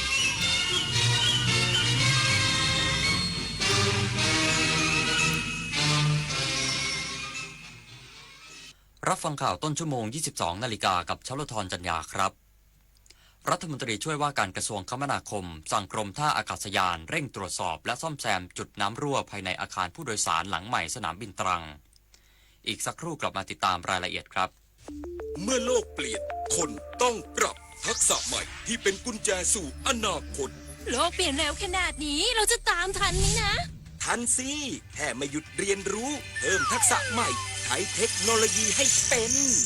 เราต้องเริ่มยังไงอะก็เริ่มจากตัวเรานี่แหละคิดเป็นทำเป็นรู้เท่าทันสื่อและมีคุณธรรมไงล่ะพัฒนาคนไทยให้ก้าวทันโลกยุคใหม่ใส่ใจเรียนรู้สู่อนาคตที่ยั่งยืนเจ๊ดูดิทริปกระบี่3 วัน 2 คืนสวยมากราคาแค่นี้เองผมโอนเงินมัดจำให้เขาไปแล้วเนี่ยไหวปะเพจไหนเนี่ยโอ้โหนี่มันเพจปลอมชัดๆดูดิยอดไลค์หลักร้อยแต่คนเม้นสนใจเป็นพันปลอมอะไรเจ๊เขาส่งบัตรประชาชนมาให้ดูด้วยนะสมัยนี้เขาก็ขโมยรูปบัตรคนอื่นมาทั้งนั้นแหละไหนลองทักไปเขียนเลขจองดิอ้าวมันขึ้นว่าไม่สามารถส่งข้อความได้อะจะโอนจองทริปเช็คชื่อบัญชีกับเว็บก่อนเสมอไม่งั้นจะได้เที่ยวทริปแบบนี้แหละพามาจับไต่ AI ภาพและคลิปที่เห็นเป็นเรื่องจริงหรือ AI สร้างบางรูปบางคลิปก็สมจริงจนหลายครั้งแทบแยกไม่ออกแต่เดี๋ยวก่อนยังมีจุดที่ช่วยให้จับผิดได้สังเกตนิ้วมือบิดเดียวผิดธรรมชาติใบหน้าสมมาตรเกินจริงผิวเนียนเกินไปเหมือนพลาสติกแสงและเงาไม่สัมพันธ์กันตัวหนังสือเพี้ยนเหตุการณ์เกินจริงจนน่าสงสัยก่อนแชร์ก่อนเชื่อก่อนตกใจหยุดดูให้ชัวร์อีกครั้งแสนอาลัยสมเด็จพระพันปีหลวงไทยทั้งปวงหมองมนกลร่ำให้ พระผู้เสด็จสู่ฟ้าสวรรคาลัยแนบดวงใจตามพระบาททุกชาติภพปวงประชาน้อมสำนึกในพระมหากรุณาธิคุณเป็นล้นพ้นอันหาที่สุดมิได้ข้าพระพุทธเจ้าคณะผู้บริหารข้าราชการและเจ้าหน้าที่สถานีวิทยุกระจายเสียงแห่งประเทศไทยกรมประชาสัมพันธ์รัฐมนตรีช่วยว่าการกระทรวงคมนาคมสั่งกรมท่าอากาศยานเร่งตรวจสอบและซ่อมแซมจุดน้ำรั่วภายในอาคารผู้โดยสารหลังใหม่สนามบินตรังหลังเกิดฝนตกหนักล่าสุดท่าอากาศยานตรังยังคงเปิดให้บริการตามปกตินายภัทรพงษ์ภัทรประสิทธิ์รัฐมนตรีช่วยว่าการกระทรวงคมนาคมเปิดเผยว่าจากกรณีฝนตกหนักในพื้นที่จังหวัดตรังเมื่อช่วงบ่ายของวันที่7 พฤษภาคมที่ผ่านมาจนส่งผลให้มีน้ำฝนรั่วไหลภายในอาคารผู้โดยสารหลังใหม่บางจุดล่าสุดสั่งการให้กรมท่าอากาศยานแก้ไขจุดชำรุดโดยด่วนเพื่อไม่ให้กระทบต่อการให้บริการพร้อมกำชับให้ตรวจสอบระบบระบายน้ำทั่วทั้งอาคารอย่างเข้มงวดเพื่อป้องกันไม่ให้เกิดปัญหาซ้ำรอยและสร้างความเชื่อมั่นให้กับนักท่องเที่ยวด้านนายดนัยเรืองสอนอธิบดีกรมท่าอากาศยานชี้แจงว่าเหตุการณ์ดังกล่าวเกิดขึ้นจากระบบระบายน้ำทำงานไม่ทันเนื่องจากปริมาณฝนที่ตกหนักมากแต่ยืนยันว่าไม่กระทบต่อการให้บริการภาพรวมสำหรับปัญหาที่เกิดขึ้นพบว่าเป็นส่วนของงานก่อสร้างจากผู้รับจ้างรายเดิมที่ทิ้งงานไปซึ่งกรมท่าอากาศยานได้ดำเนินการตามกฎหมายโดยการริบหลักประกันสัญญาเป็นเงิน 53,500,000 บาทเพื่อนำมาใช้ซ่อมแซมและปรับปรุงความเสียหายแล้วอย่างไรก็ตามในวันนี้ท่าอากาศยานตรังยังคงเปิดให้บริการตามปกติและจะเร่งดำเนินการปรับปรุงให้กลับมาสมบูรณ์โดยเร็วที่สุดนพศรแก้วคำรายงานกรมป้องกันและบรรเทาสาธารณภัยประชุมสัมมนารับฟังความคิดเห็นการออกแบบเสียงนำข้อความแจ้งเตือนภัยเพิ่มประสิทธิภาพการสื่อสารให้เข้าถึงประชาชนทุกพื้นที่นายธีรพัฒน์คัชมาศอธิบดีกรมป้องกันและบรรเทาสาธารณภัยหรือปภ.ประชุมสัมมนารับฟังความคิดเห็นผลการออกแบบเสียงนำข้อความแจ้งเตือนภัยและข้อความแจ้งเตือนภัยสำหรับหอเตือนภัยกล่าวว่าระบบหอเตือนภัยติดตั้งมาตั้งแต่ปี 2548 รวมจำนวน360แห่งทั่วประเทศถือเป็นเครื่องมือสำคัญในการแจ้งเตือนประชาชนโดยเฉพาะในสถานการณ์ที่โครงสร้างพื้นฐานด้านการสื่อสารอื่นขัดข้องและจากการใช้งานมานานกว่า20ปีพบว่ารูปแบบเสียงสัญญาณและข้อความแจ้งเตือนภัยจำเป็นต้องปรับปรุงให้สอดคล้องกับบริบทพื้นที่และพฤติกรรมการรับรู้ของประชาชนในปัจจุบันรวมถึงต้องบูรณาการเทคโนโลยีใหม่เข้ามาสนับสนุนเพื่อให้การแจ้งเตือนมีประสิทธิภาพสูงสุดจะนำร่างผลการออกแบบที่ผ่านการกลั่นกรองจากหน่วยงานภาคีเครือข่ายมาสรุปแนวทางการสื่อสารที่เข้าใจง่ายมุ่งหวังช่วยให้ระบบการแจ้งเตือนภัยของประเทศมีมาตรฐานที่เป็นสากลและเข้าถึงประชาชนในทุกพื้นที่เสี่ยงภัยได้อย่างมีเอกภาพชนันชิดาสังทองรายงานกระทรวงทรัพยากรธรรมชาติและสิ่งแวดล้อมสนที่กำลังกับหน่วยงานที่เกี่ยวข้องเร่งควบคุมและดับไฟป่าพรุในหลายพื้นที่ภาคใต้พร้อมส่งเฮลิคอปเตอร์เสริมสกัดแนวไฟนายอัตพลเจริญชันษาอธิบดีกรมอุทยานแห่งชาติสัตว์ป่าและพันธุ์พืชเปิดเผยภายหลังประชุมติดตามสถานการณ์ไฟป่าพรุในพื้นที่ภาคใต้ครอบคลุมจังหวัดสงขลานาราธิวาสและนครศรีธรรมราชว่าขณะนี้ได้เร่งวางมาตรการควบคุมระดับไฟป่าพรุในหลายพื้นที่ที่เข้าสู่ภาวะวิกฤตโดยพื้นที่ป่าพรุโต้แดงรอยต่ออำเภอตากใบและอำเภอสุไหงโกลกจังหวัดนาราธิวาสอยู่ในเขตรักษาพันธุ์สัตว์ป่าเฉลิมพระเกียรติจังหวัดนาราธิวาสซึ่งแนวไฟยังคงลุกลามตามทิศทางลมที่เปลี่ยนทิศตลอดเวลาได้ระดมกำลังพลใช้วิธีเดินเท้าแบกถังน้ำเข้าพื้นที่ขุดบ่อน้ำในป่าพรุเพื่อใช้ดับไฟพร้อมใช้รถแมคโครขุดแนวกันไฟบริเวณบ้านพร่อนและบ้านโคกอิฐโคกคูส่วนพื้นที่ป่าพรุเกาะสะบ้าจังหวัดสงขลาขณะนี้สามารถควบคุมสถานการณ์ได้แล้วโดยเจ้าหน้าที่เฝ้าระวังอย่างต่อเนื่องไม่ให้ไฟข้ามแนวคูคลองรอบพื้นที่ขณะที่พื้นที่ป่าพรุควนเครงได้มีการติดตามระดับน้ำใต้ดินและเฝ้าระวังจุดเสี่ยงตลอด 24 ชั่วโมงพร้อมประสานกรมชลประทานติดตั้งเครื่องสูบน้ำเพื่อเพิ่มความชุ่มชื้นให้พื้นที่เน้นความจำเป็นการใช้เฮลิคอปเตอร์สนับสนุนทางอากาศเพื่อลดความรุนแรงของไฟในจุดที่อันตรายต่อเจ้าหน้าที่ปิยาพันธ์ยังเทียนรายงานรู้ปิดรู้ใช้ร่วมใจประหยัดพลังงานจบข่าวชโลธรจัญญาอ่านรับฟังข่าวครั้งต่อไปเวลา 23 นาฬิกาครับติดตาม ข่าวที่นำเสนอไปแล้วได้ที่ www.thainews.prd.go.th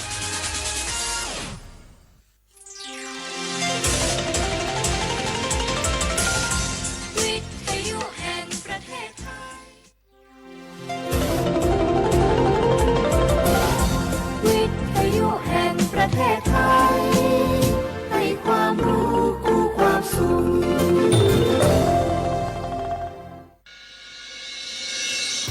สถานีวิทยุกระจายเสียงแห่งประเทศไทยจังหวัดเชียงใหม่ AM 1476 กิโลเฮิรตซ์สถานีวิทยุภาคภาษาชาติพันธุ์แห่งเดียวในประเทศไทยที่มีความทันสมัยเชื่อถือได้สร้างอัตลักษณ์กลุ่มชาติพันธุ์สู่สากล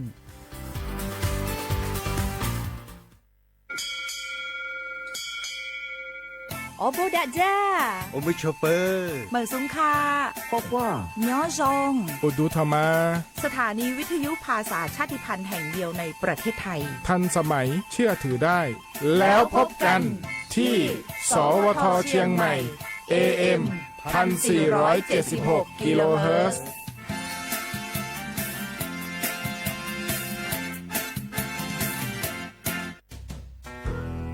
แม่คะทำไมเราต้องเคารพธงชาติและเปิดเพลงชาติไทยในเวลา 8 โมงเช้าและ 6 โมงเย็นล่ะคะ ก็เพราะว่าธงชาติและเพลงชาติไทยเป็นสัญลักษณ์ของความเป็นไทยให้เราภาคภูมิใจในความเป็นชาติและความเสียสละของบรรพบุรุษไทยไงล่ะ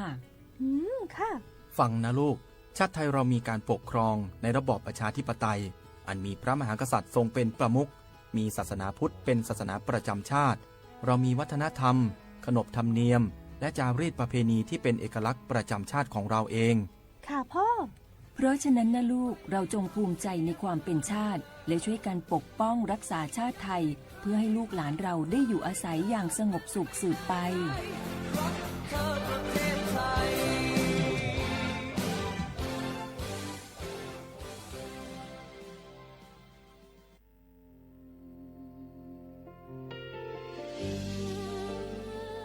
พระเสด็จสู่แดนสวง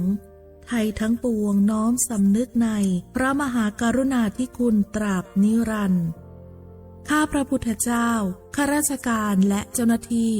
สถานีวิทยุกระจายเสียงแห่งประเทศไทยจังหวัดเชียงใหม่กรมประชาสัมพันธ์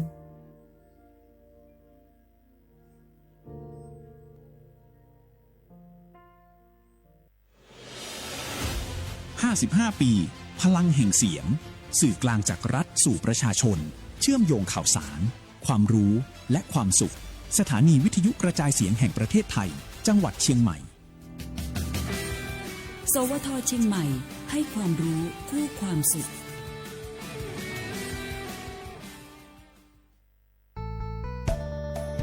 สถานีวิทยุกระจายเสียงแห่งประเทศไทยจังหวัดเชียงใหม่กรมประชาสัมพันธ์ประกาศรับสมัครบุคคลเป็นลูกจ้างเหมาบริการตำแหน่งพนักงานกระจายเสียงภาษาเมียนจำนวน1 อัตราเพื่อเป็นตัวแทนนำข่าวสารร่วมพัฒนาคุณภาพชีวิตชาวเมียนและเผยแพร่วัฒนธรรมท้องถิ่นให้เป็นที่รู้จักผู้สนใจยื่นใบสมัครด้วยตนเองได้ที่งานธุรการสถานีวิทยุกระจายเสียงแห่งประเทศไทยจังหวัดเชียงใหม่ตำบลช้างคลานอำเภอเมืองจังหวัดเชียงใหม่ตั้งแต่บัดนี้เป็นต้นไปจนถึงวันที่31 พฤษภาคม 2569 สอบถามข้อมูลเพิ่มเติมได้ที่ 053-276-068 ในวันและเวลาราชการมังเลี้ยวเอาเก่งเศร้าก็ข่าวดีผู้มีสิทธิบัตรทองหรือบัตร30 บาทที่อยู่ในพื้นที่กรุงเทพและปริมณฑล5 จังหวัดนนทบุรีปทุมธานีสมุทรปราการสมุทรสาครและนครปฐมหากเจ็บป่วยทั่วไปพบแพทย์ออนไลน์ได้ครอบคลุม42โรคพร้อมจัดส่งยาถึงบ้านสะดวกรวดเร็วไม่ต้องรอนานอยู่บ้านก็ใช้สิทธิบัตรทองหาหมอได้เพียงเลือกรับบริการกับ4แอปพลิเคชันได้แก่แอป Saluber MD แอป Clinic แอปหมอดีและ Line Totale Telemed สอบถามเพิ่มเติมสายด่วนสปสช1330แกลองปะกลิ่นหอมเหมือนขนมหวานที่สำคัญไม่เหม็นเอาเปล่าหยุดเลยนะแกรู้ปะว่าในนั้นน่ะนิโคตินเพียบเลยนะ นิโคตินในบุหรี่ไฟฟ้ามันทำลายสมองส่วนการเรียนรู้นะแกยิ่งสูบสมาธิยิ่งสั้นความจำก็แย่ลงแถมยังเสี่ยงเป็นโรคปอดอักเสบเฉียบพลันอีกจริงดิแต่ควันมันก็ไม่เหม็นแถมไม่มีกลิ่นติดตัวด้วยโอ๊ยถึงไม่มีกลิ่นติดตัวแต่สารเคมีโลหะหนักเพียบสูบแล้วเหนื่อยง่ายออกกำลังกายหรือซ้อมเต้นแป๊บเดียวก็หอบและเสียสุขภาพหมดอย่าให้บุหรี่ไฟฟ้ามาทำลายอนาคตและสุขภาพของคุณฉลาดเลือกฉลาดใช้ชีวิตไม่ตกเป็นเหยื่อบุหรี่ไฟฟ้าด้วยความปรารถนาดีจากสำนักงานประชาสัมพันธ์ที่ 3 กรมประชาสัมพันธ์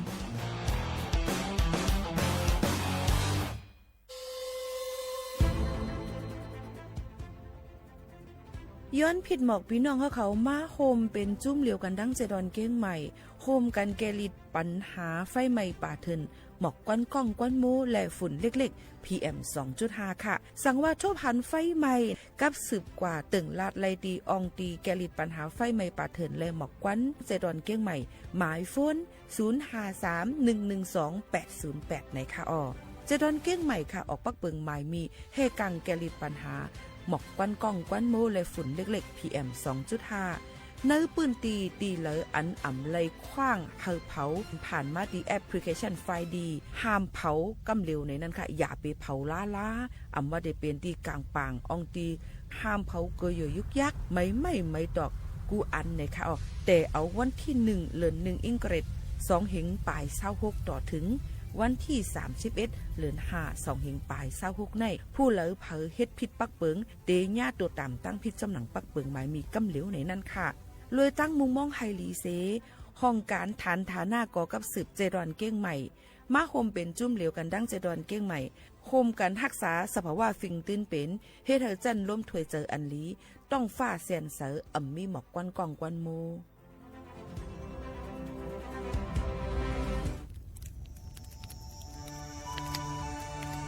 จ่องหู้คาหือก้อนโมก้อนไฟอันเผาอยู่ตีกลางปางนั่นอ่ำเลยหายกว่าตั้งเลยมันเตเป็นฝุ่น PM 2.5 สีขึ้นมาเฮ็ดให้ป้ายอยู่ลีเฮาคาขึ้นในคาลองลดย่อมปัญหาจังไหนในอ่ำหยาบค่ะเงื่องแวอ่ำเผายุกยักเหมือไม่ตนเยอตนเข้ากับในให้ในสวนเฮาเปลี่ยนมากองไว้จ้อมกันเสเฮ็ดเป็นฝุ่นสภาวะอ่ำนั้นแจกแพยุกยักเธอมันปอดถูกเมียนอีกป้าดังโฮมมือกันฟังด้วยไฟไหม้ป่าเถิน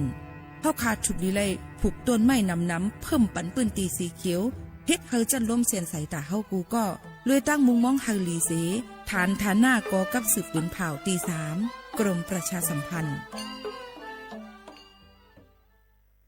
พี่น้องเขาสนใจใครปืนเผาผ่านตั้งห้องเปิดเซ็งสวทเก้งใหม่ปั่นตั้งหูห่มปลาดังมีดังซื้อถ่อมแจงแล้งหลีกว่าไก่ในปืนตีเจดอนเก้งใหม่กับสืบมาเลยดีสวทเก้งใหม่หมายฝน053-276-068และ092-246-8579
มีไว้แต่เธอเค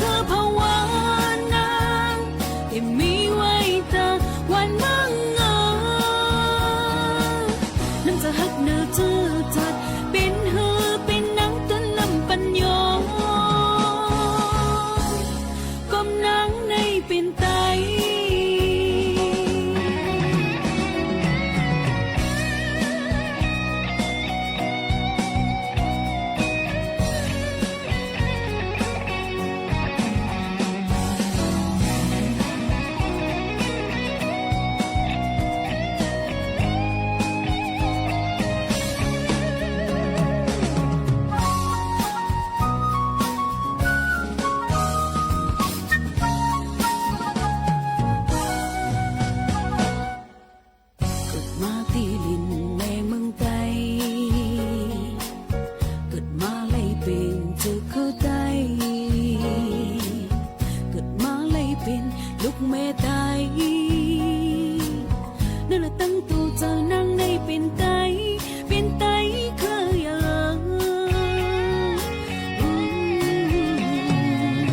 ส่วนเห็นพึกเอาลิกไล่ตายเล็บเห็นลูอันปักปืนตายกบนางหักษาฟิงคือตายนั่นแหละนั่นตัวเจอนั่งในหักตายเคยบุญพรนางอันมีตาเนื้อเจอก็บุญพรนางอันมีตาเนื้อวันมั่งนางทั้งในคัดเจอช่วยหักหันเลยมีพรลีตาปุ่นไตเพราะว่านางแต่มีไว้ตาเจอคือเพราะว่านางแต่มีไว้ตาวันมั่งมันจะหักเนื้อเจอจัดเป็นหือเป็นนังเป็นหนึ่งปัญญาเพราะว่านางแต่มีไว้ตาเจอคือเพราะว่านางแต่มีไว้ตาวันมั่งมันจะหักเนื้อเจอจัดเป็นหือเป็นนังเป็นหนึ่งปัญญาก้มนางในเป็นไต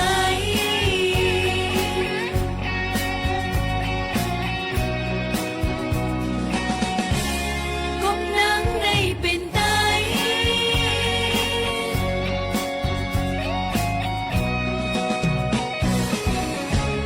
ก้มนางในเป็นไต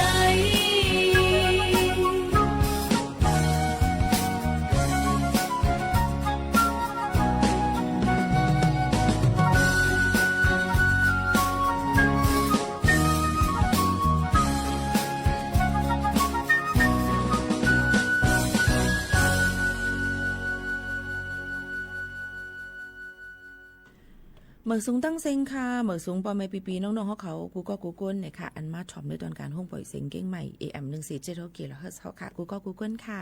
ในวันเมื่อในเขาค่ะทบกันเป็นวันศุกร์ที่8เดือนธันวาคม2เฮงปลาย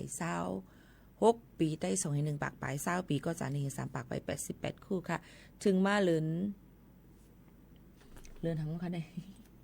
เขาเตรียมพิษไว้ค่ะเนาะปอไม่ปีน้องเขาก็หาก่อนกำมาติดรัดพิษเทียงเอาตอนแต่ในวันเมื่อไหร่นะบางทีก็ดีว่าวันเมืองไทยทั้งเมืองไทยได้กะกันอิดอ่อนหนึ่งค่ะนะพี่น้องเขามาด้วยก่อนเนาะมาด้วยอันที่เขาเตรียมไว้มันพิดไว้เมื่อไหร่ก็จะเป็นวันเดือน6ลอง7ค่ำค่ะ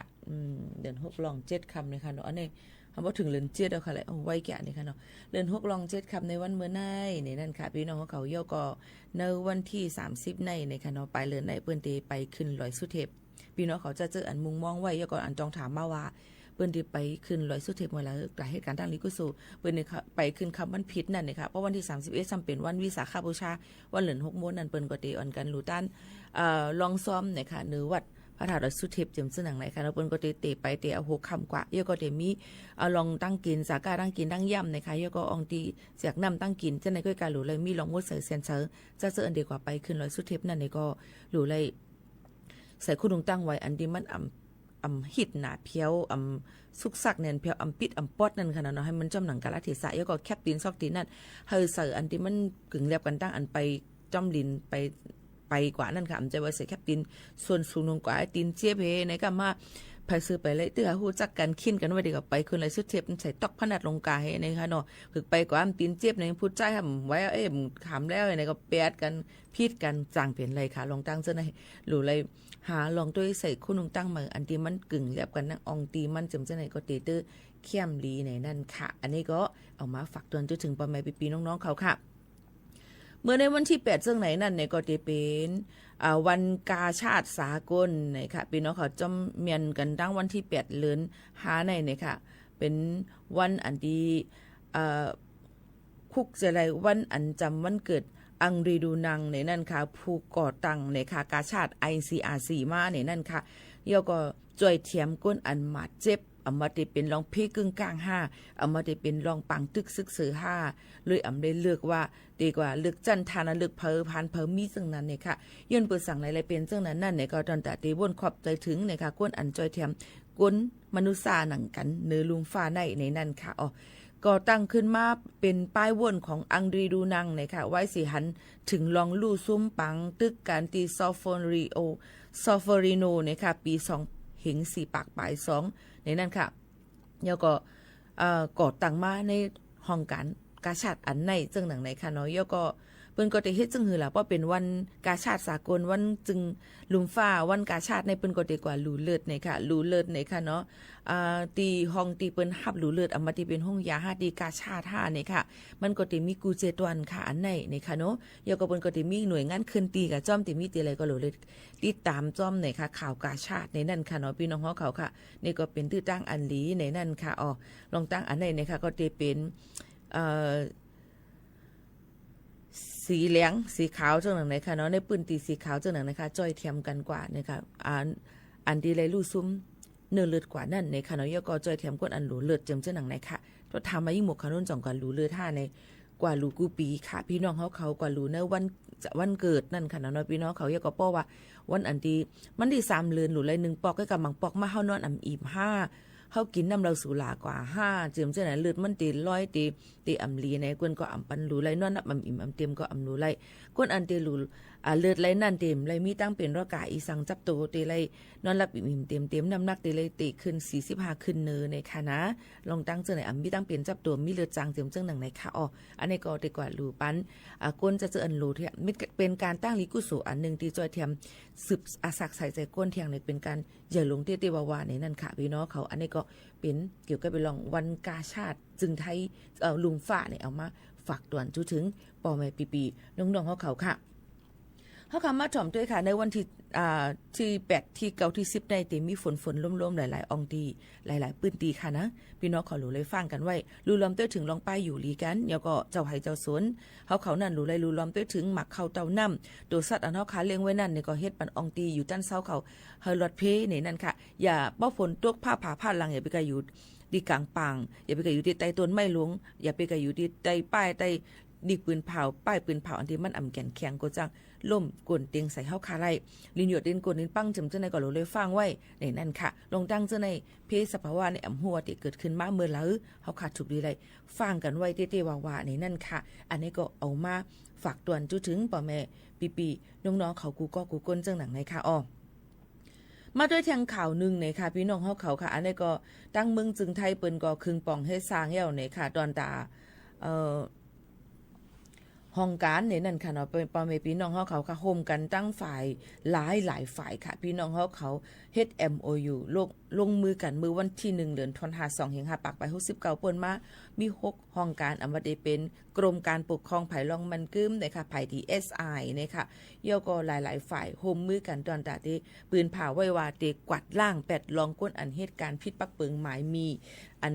เฮ็ดวัดไว้อันปลอมกันนั่นสวมซิดกันนั่นนี่นั่นค่ะอ๋อเฮ็ดสังไงถูกดีเลยเฮ็ดหลายย้อนเปิ้นว่าเปิ้นก็เลยแจ้งตั้งข้อมูลออนไลน์มาเนี่ยค่ะที่เอาวันที่1 เดือน1 2 5ปากไป68ต่อพอถึงวันที่ต่อพอถึงเดือน5 2 5ปากไป69ในมีอมุคดีตั้งออนไลน์นำเตอร์หรือ427,000 เฮงลองเนี่ยค่ะเนาะยก็มีลองรูซุ่มกว่า 31,000 เฮง3ปากล้านวัตต์ในนั่นค่ะยก็เป็นเพลองแก่งคอลเซ็นเตอร์หยอกเรียนกันออนไลน์จิมเจ้าไหนก็ติเจอลองกว่าเอาหยอกเรียนเอาปืนข้อมูลกุนวัดไว้จิมเจ้าไหนเฮมาเจอนะมาเฮ็ดให้ตัวสกอเป็นอันปลอมเฮเจอวัดไว้อันปลอมจิมเจ้าหนังไหนค่ะเพิ่นด้วยกวาดล้าง8อย่างหักถอนหักมันนั่นกำเหลวนี่นั่นค่ะก้นจะซื้ออันมาเฮ็ดวัดไว้สวมซิดทับซิดวัดไว้อันปลอมกันนั่นในนั่นค่ะแต่เอามือปลายเลือน3ป่นมานั่นเพิ่นก็ตัดแบตที่พระนครศรีอยุธยาในนั้นค่ะที่ยอบไรเนี่ยค่ะเจ้าหน้าที่ในนั้นค่ะเหตุการณ์ออกวัดไว้ปันเปิ้นเนี่ยค่ะก้นอันมีวัดไว้นั่นออกวัดไว้ปันอันเปิ้นปลอมนั่นอยู่2ปาก14ก้อในนั้นค่ะก็ตียอบไรเจ้าหน้าที่เขาสิคึงปองให้สร้างกว่าเยอะก็ตัดหมอกเวียงแหงเกี้ยงลาวจำเจ้าไหนก็เนี่ยค่ะเปิ้นก็สืบมาเทตียอบไรเจ้าหน้าที่10ก้อเนี่ยค่ะก้นเฮือนแทง3ก้อเนี่ยค่ะโฮมกันเฮ็ดปันวัดไว้สวมจืบเฮ็ดวัดไว้ คนไทยปั่นนั่นในนั่นค่ะเนาะแล้วก็ยังถือมีเทียงในค่ะการตัด8รองบัญชีมาในโจกา3เดือนแรกของปี25ปากไป68อิดอ่อนนั่นกล้วยนะคะภายดังดีหน่วยงานอันเกี่ยวข้องอันกับสืบกันนั่นเฮที่ยอบไหลบัญชีมาไหลนำเตอร์หรือเส 135,000 หิงบัญชีไหนค่ะยก็ตียอบไหลเจ้าของบัญชีนำป้นหรือเสเก่าปากก่อในนั่นค่ะพี่น้องเขาค่ะลองตั้งเจ้าในถูกดีเลยฟังกันไว้เต้ๆในนั่นค่ะก็เปิ้นอะไรเปิ้นก็เตกด7กดทัด3ลองจ้อมกันนะคะตรวจสอบขยายผลแล้วก็เอาแบตเงินตองนั่นในนั่นค่ะเนาะในก็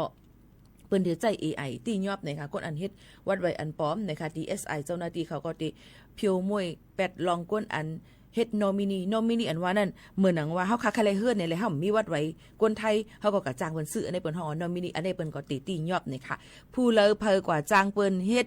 เปิดเสียงขายตั้งขายผู้เลยกะจ้างเปิ้นซื้อตีหลินซื้อเฮิรนซื้อเย่เฮนี่ค่ะเลยลองตั้งเสื้อในมันเป็นเปิ้นฮ้องว่านอมินีนี่ค่ะผิดปักเปิงหมายมีนี่ค่ะพี่น้องคนไต้เขากูก็ตั้งสิ่งค่ะสั่งเสื้อว่าพี่น้องเขาเฮ็ดเฮิรนเฮ็ดเย่ในนั่นก็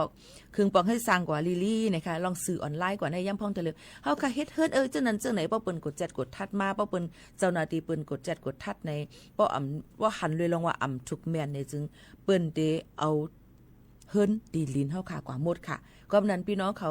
อย่าไปสำแม้นป้นตีแหนนเพียวอย่าไปก้าแหนนเพียวในนั่นค่ะมออยู่มอกินกันในนั่นค่ะอันในฝักฟังไว้ปั่นกูก็ค่ะนะก็กับมันก็ว่าเฮามีโพสต์ให้รู้เฮามีเมทให้รู้ในก็อำว่ากันจังไหนค่ะเนาะก็การซึ่งหือกอลีฟังอยู่ฟังกินมออยู่มอกินนั่นเดลิเตอร์หรือเซเปิ้นค่ะคนมีเปิ้นนำป้อไก่สำแม้นก็คือค่ะเนาะคนอันมีคนยามมีนั้นมันลงมันนำเฮียงเนี่ยในค่ะเนาะในก็หลูเลยฟังกันไว้เต้ๆในนั่นค่ะพี่น้องเขาลองตั้งเจอในนั่นในค่ะเนาะหรือเลยมออยู่มอกินกันค่ะเฮากว่ากูเนี่ยมาในกำทำได้ว่าอำพันเปิ้นมาปืนเผาลาดลู่นี่อย่าไปว่าขนาดอันนี้ป้อเปิ้นเอาเต้ๆในเปิ้นเอาเต้ในเปิ้นเอากว่ายึดเป็ดกว่ากำเหลียวเย่าในนั่นค่ะพี่น้องเขาลองตั้งเจอในค่ะเนาะเปิ้นก็ตีกด7กดทัดด้วยในค่ะยก็ย่ำพ่องแต่เหลียวค่ะเนาะเจ้าหน้าที่หลายๆฝ่ายเปิ้นลงปืนตีกดทัดในค่ะลองวัดลองไว้ลองก้นเหตุการณ์อยู่อเมนตีในค่ะเหตุการณ์อเมนจ้อมนายจางเหตุการณ์พิษปักเปิงหมายมีเฮาฟังอยู่ฟังกินกันจ้อมค่ะยก็จู้ตุ่มกันไว้เป็นหมู่เป็นจุ้มเต็มเจ้าในเฮ็ดให้เปิ้นก่อการให้เต็มเจ้าในก็เปิ้นก็ตียอบกว่ากำเหลียวในนั่นค่ะมาฝากฟังไว้ปันพ่อแม่ปีๆน้องๆเขากูก้นตั้งหมดตั้งเสียงในนั่นค่ะเนาะอันนี้มันดำรองเนี่ยค่ะพี่น้องเขาไม่เจอตอนแต่พ่อแม่พี่น้องเขาเต้ๆวาๆในนั่นค่ะ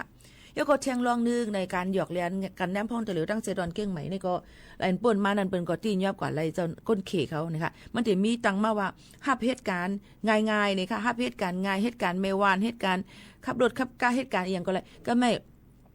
เปิ้นว่าฮับเหตุการณ์เมวานเงินเดือนไล่ลีนะคะมันก็ฮับเหตุการณ์งานเสริมเหตุการณ์ออนไลน์จำเช่นไหนค่ะเผื่อว่าเหตุนั้นเขาก็กดสมัครเผื่อว่าก้นดังเก้งไหมในเขากว่าสมัครเหี่ยวเนี่ยก็ก้นอันสีหากนั่นก็ปิกพักดูเป็ดเขาก็ตกใจว่าเขามาเหตุการณ์เป็นเมวานเฮียงในเผื่อว่าเหตุนั้นเหี่ยวในปิกพักดูเป็ดขังไว้เป็น6 ชั่วโมงค่ะนะย้อนเปิดสั่งหนักขังไว้เหี่ยวก็เอาฟงสู่มาเลยเห็นไหนคะเหี่ยวก็หมายเก่าพาสเวิร์ดสู่เป็นอีสังจังไหนค่ะเนาะเหี่ยวก็มากก็แบบหมายเยี่ยงเงินสู่เป็นอีหังจังไหนค่ะเนาะเพราะว่าเป็นจังไหนเหี่ยวในก็เปิ้นก็ได้ให้ก้นอันหยอกเรียนหรือออนไลน์ก้นจะเพี้ยนเขาก้นหยอกเรียนก้นมิจฉาชีพว่านั้นเปิ้นก็ติโอนเงินมาป้อๆนี่50,000เปิ้นก็ติแจ้วค่ะสักกันน่ะเปิ้นติหลอกเงิดเฮาค่ากว่าว่าเหตุการณ์หับเหตุการณ์เนี่ยเผื่อว่ากว่าเหี่ยวนี่ก็เปิ้นก็ขังเฮาไว้ในนั้นเสียใจเปิ้นโอนเงินผ่านบัญชีเฮาค่ะเลยว่าเฮาก็เต็มจังนั่นน่ะเนาะเพื่อเป็นจังนั้นมาโอนกะโอนมาอย่างโอนมันปิกไปอันไหนเดี๋ยวเลยกะทอนที่เยเงินเพื่อกะทอนที่เยเงินไหนมันก็ลาดว่าเขาย่าจังนั้นจังไหนในเจ้าหน้าที่เขาก็ตียอบกว่าไหลจังไหนค่ะนะก็นั้นย้ำพ่องแต่เหลียวในตีหาการอีสังก็เย่าหลูเลยฟังไว้อันเป็นลาดว่ามาจู้กันในหรืออย่าเบหรือเลยฟังกันไว้เจ้าเต็มเจเตหาเนี่ยค่ะเยก็มีอาการอีทางการเววันขึ้น2 3 4 5 หมื่นขึ้นกว่าเลยเสียว่าอยู่มาเป็น10-20 ปีจังนั้นค่ะเนาะลองตั้งอันให้หลูเลยฟังไว้เหตุการณ์ง่ายๆเหตุการณ์เสริมเหตุการณ์ง่ายๆเหตุการณ์อยู่ในคอมพิวเตอร์เฮ็ดก้อยเนี่ยก็หลูเลยฟังกันไว้เงินเหลือเลยนำก้อยกะว่ามังอันมาในเฮาขาเป็นขาใจเปิ้นตุกยาล็อกไลน์เปิดบัญชีมาเปิ้นนี่ยาตัวตามตั้งผิดเที่ยงจังไหนค่ะอันนี้เป็นตั้งเก่งใหม่ค่ะนะหลายๆตีก็ยังมีเที่ยงตั้งนำเคเขาอันว่านั้นก้นต่างจึงเมืองมาเหตุการณ์ดังเมืองจึงไทยในนำเนี่ยนังเก่งใหม่ในเลยว่ากะกูตีกูตั้งก็ความเขก็หลูเลยหมอค่ะเนาะยก็ความมานก็หลูเลยมีป้าเนี่ยค่ะเนาะมานก็นำปะเลิศปะเธอค่ะในตั้งเมืองไทยในค่ะเนาะก็ตั้งหลายก็เพราะเป็น งะปีเยจูกันหมดในค่ะเนาะอันนี้ก็หลูไล่ฟังอยู่ฟังกินกันในนั่นค่ะเนาะกู3แสนเปิงในนั่นค่ะเย่าก็เขาฮู้ว่าอย่าไปเฮ็ดผิดปักเปิงหมายมียังตึกมีทางว่าฮับเอาล้วนซูมาเฮ็ดบันวัดว่าฮับห้องบันล้วนซูมาอยู่เฮ็ดปันจังนั้นจังไหนอันนี้ผิดปักเปิงหมายมีป้อเปิ้นฮู้ในค่ะเนาะเย่าก็เปลี่ยนนายหน้าขายตีลิ้นขายอีหยังเสียมว่าผิดปักเปิงเหมือนกันอันนี้ฝักฟังไว้ปั่นกูก็กูก้นค่ะฮู้ไว้แค่นเสไว้ฮู้ค่ะเนาะมันก็ว่าเฮาเฮ็ดมาเป็นกะเฮยย่ำเป็นหางอันนี้ก็อยู่ที่สู่เจ้าค่ะก้อยกล่าวว่าใครละด้วยว่าวันเมืองมีหูมีตาเนี่ยนั่นค่ะเยอะก็กลับปานคึกกลับแต่เหลวนั่นมันเอาง่ายเงียบเนี่ยในค่ะเนาะว่าสื่อโซเชียลมีเดียนั่นมันเข้าถึงเลยง่ายเยอะก็เอาเลยง่ายนั่นเด้ๆค่ะพี่น้องเขาฟังไว้ปั่นกันจ้อมนี่ค่ะเนาะหรือใจทอมได้เพียงกว่ามันถูกใจกันก่อนค่ะ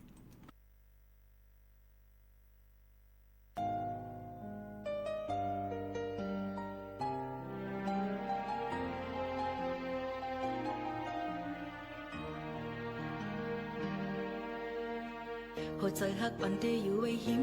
จำมันก็เหงาสู่แคบค้างสึกใจฮักปันเพิ่งมันเลยยุบยมสั่งปล่อยเฮาเพิ่งมาจิ้มเข้ายาหิมเอาเดเปิลจอมแค่โดยถึง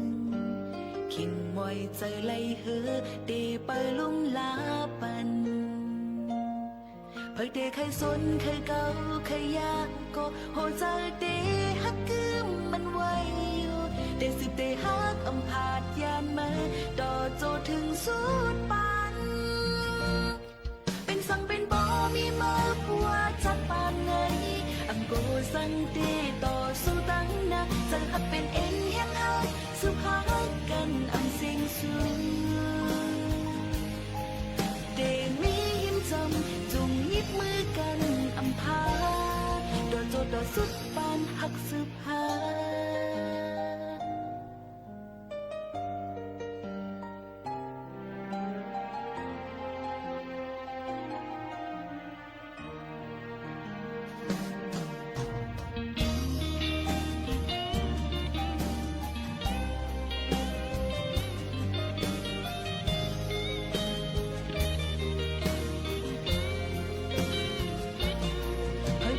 สนเขาเก่าเขายากก็หัวใจเดฮักกืมมันไว้อยู่เดสุดเดฮักพาดยานมาต่อโจถึงสุดปันเป็นสังเป็นบ่มีมาว่าจักปานไหนโกสังเดต่อสู้ตั้งนะจะขับเป็นเอ็นแห่งหักสุภาพกันเสียงสูงเดมีหิมจำจุงยิบมือกันพาโดนโจต่อสุดปานหักสุภาเป็นสังเป็นบ่มีมาเพราะว่าจากปานไหน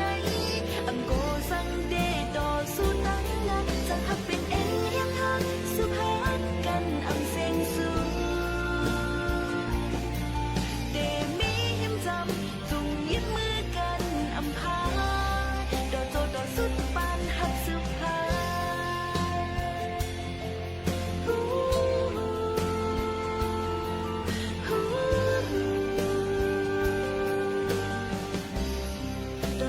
สุดปันหักสุภา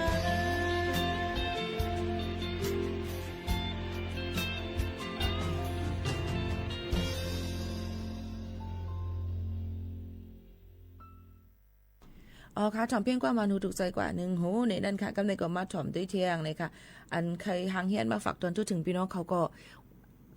8-90ปะถ่องจึงไทยหลายๆตีแต่มีฝนร่วมๆมาเฮ็บตกเมื่อวานนี่ก็ตั้งเมืองฟางเนี่ยนำเฮียงเตอร์น่ะนะคะตัวข้าวเฮียงเนี่ยค่ะเนาะยก็พี่น้องเขาขาฝากฟังไว้ปันกูก็นั่นใครหนังหือมันพอดีมีลองดูซุ่มกันนั่นเนี่ยค่ะใครฝากตอนตัวถึงพี่น้องเขาจึงหนังไหนตี้ๆวาวเย้านี่นั่นค่ะพี่น้องเขาค่ะเมื่อในก็ตีเอามาเที่ยงในนั่นค่ะเอามาฝากตอนตัวถึงปอแม่พี่น้องเขาใครถ่อมอีสังเที่ยงลาเนี่ยคัดเจอหาอาปุ่มบรรพี่น้องเขาอยู่ใกล้กาวาไปหัน อันเก็บไว้ในไปหันอ่ะตีฮิตจึงฮือลีตีใครเอามาปั่นพี่น้องเขาอยู่ค่ะนะใกล้กับอาปุ่มเมื่อในหาไปหันไปจ้างเอามาใครนี่ปั่นปอแม่ปีน้องๆเขานี่ ติเฮ็ดจังหือลีล่ะในมื้อนั้นก็ใครอปุ่มฮิบๆเน็ตเข้ายามก็จำเต็มหมดจังนั้นค่ะเนาะนั่นน่ะติฮิหือลีกลมหูนี่ค่ะนะตอนตาคาได้ก็ใครคัดเจิมเอามาต่อแต่แค่นี้ฝากตวนจุถึงพี่น้องเขาตั้งนำตั้งหลายอยู่ปันข้าวย่ำคาหาอีกอ่อนนึงค่ะเนาะแต่เหลียวในถ่อมด้วยเพียงความกันก่อนในนั้นค่ะเพียงความจะถึงมึงปั่นอันที่เป็นใจสายใจแสงอันเป็นใจพร้อมแสงเมืองห้องไว้เนี่ยมันมีค่ะนะพี่น้องเขาค่ะมันมีไว้อันไหนก็ถ่อมแต่อันปลักนี่ค่ะก็ยอมรับว่าคุณจะได้หมดเต็มความคุณใจมูเลยข้าวนี้มันจะทำพี่น้องเขาความมันอาจจะว่าจะถึงเบื้องฝันในกันเนาะ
เจอถึงเมืองปั่นคาเมื่อไกพี่น้องขอย้อนมาใจพร้อมแสงเมืองห้องหามหันคณะย้อนน้อมอย่านำค่ะก็ได้เป็นความอันเป็นใจแสงจอมฟ้าห้องอันปลักไว้ตั้งอ่องที่ค่ำเลยค่ะเนาะฝากถึงกันนะคะเพราะว่าย้อนเพียงความมาปึงให้พี่น้องเขาเตรียมมันจื้อความให้ถูกแม่นย่อจื้อก้นห้องมันจอมเนี่ยค่ะนะว่าเพราะว่าความหูในเนี่ยมันบางปอกมาจื้อความมันเหมือนกัน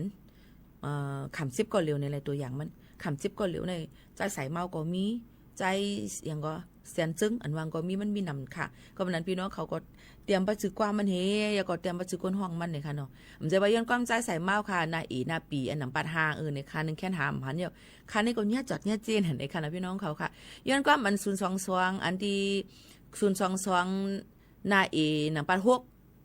ความหูเลยในของเขาว่ามันจะเป็นแคสเซ็ตมันจะเป็นคาสเซ็ตแล้วขนาดน้อยพี่น้องเขามันเป็น MP3 มันก็ได้เตรียมชื่อความมันเห็นนั่นกุ้ยในนั่นค่ะหยาบไว้ค่ะพี่น้องเขามังกรนี่ก็มันก็มีจอดมีจีขนาดนะมังก็ว่ายังก็มันว่าอยู่ที่โหลอยลงมาหันน้องไตเวงก็มาถูกเจอกันว่าเงินเนี่ยค่ะก็กัดด้วยชื่อความมันว่าหือในเลยห่วงตัวบ่หมอกค่ะหือในผู้ตัวติดต้องเลยชื่อความมันนั่นนี่ค่ะเนาะว่าหาแค่เพลงความมันก็หาหยาบเนี่ยนี่ค่ะนะย้อนเปิดสั่งนั้นมันทีเลยเตรียมมาจื้อกว้างมันนั่นเฮ็ดไหนมันหายาไว้พี่น้องเขามันก็ย้อนว่าอันว่าย้อนกว้างมันว่าผาดยันเฮิรน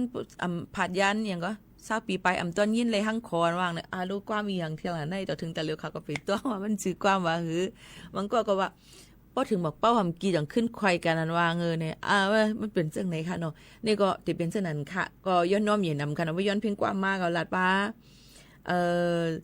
จื้อก้นห้องมันเฮจื้อกว่ามันเฮในตีเขียนตื้อแคมลีเต้ๆในนั่นค่ะพี่น้องเขาค่ะมาด้วยข้อความพี่น้องเขาต้องตักกันเขามาว่าพ่องหลานนี่ก็ย้อนความใจใส่เมาซานนี่อันก็ย้อนความใจเมาซานจื้อความว่าเหมือนคำเลือนเลี้ยงในค่ะจ่องที่หาหันค่ะหือปีโมคานุติหาก่อนค่ะนะปีโมคานุติหาก่อนค่ะนะพี่น้องเขาค่ะเมื่อกี้มีคนย้อนพิงความมีอย่างเทียงไหนบางอันหามหันเนาะก็มาติเปิดปันคณะพี่น้องเขาค่ะกำเนิดเขามาตัวอีกอ่อนนึงนะคะปุ่มก็หาหันพี่น้องเขาว่าปุ่มเนี่ยก็แหวนตกยุ่มแบบพวกเนี่ยก็หาหันค่ะพี่น้องเขาฮิลีละหามหันก็ติหามหันก็เขาก็มาถ่อมตัวอีหยังอันนี้อีหยังเลยมันเป็นจังได๋ล่ะนี่น่าโจเขาก็มันลีค่ะเนาะพี่น้องเขาค่ะมาตัวเนี่ยค่ะอย่าไปกลุ่มใส่เจอเนี่ยนั่นค่ะได้เป็นหนึ่งข้อสอนใจหนึ่งอันในค่ะเนาะปื้นหูตั้งหันมาฝากตอนจุดถึงกันค่ะสั่งว่าเฮาหมอแจกเพลองถูกลองแมนฮู้ว่าตัวเฮาถูกแมนอยู่ในจึงอย่าไปกลุ่มใส่ใจเนื้อก้นก็อันลาดว่าเฮาผิดอยู่นั่นใส่กำเนี่ยค่ะลองหยับเจ้าเก่าก็เจ้าเก่าก้วยฮู้ถึงไล่ลีเลอเซเปิ้นมันฮู้ถึงก็อย่าไปกลุ่มใส่เจอลูกกว่าซับแรงนี่ให้มันปอฮู้ลองสังเป็นจึงหือในนั่นค่ะลองแทบตัดเฮานั่นเฮาฮู้ถึงลีเดอร์เซเปิ้นอยู่ยาวค่ะว่าเฮาอย่าไปใส่เจอเนื้อข้อความถามก้นต่างก็สิหาข้อตอบมันอยู่ค่ะนะว่าเฮาได้มีสัจจะต่อมันตันเลยก็ยาวค่ะสังว่ามันยุ่มยำเฮาในจึง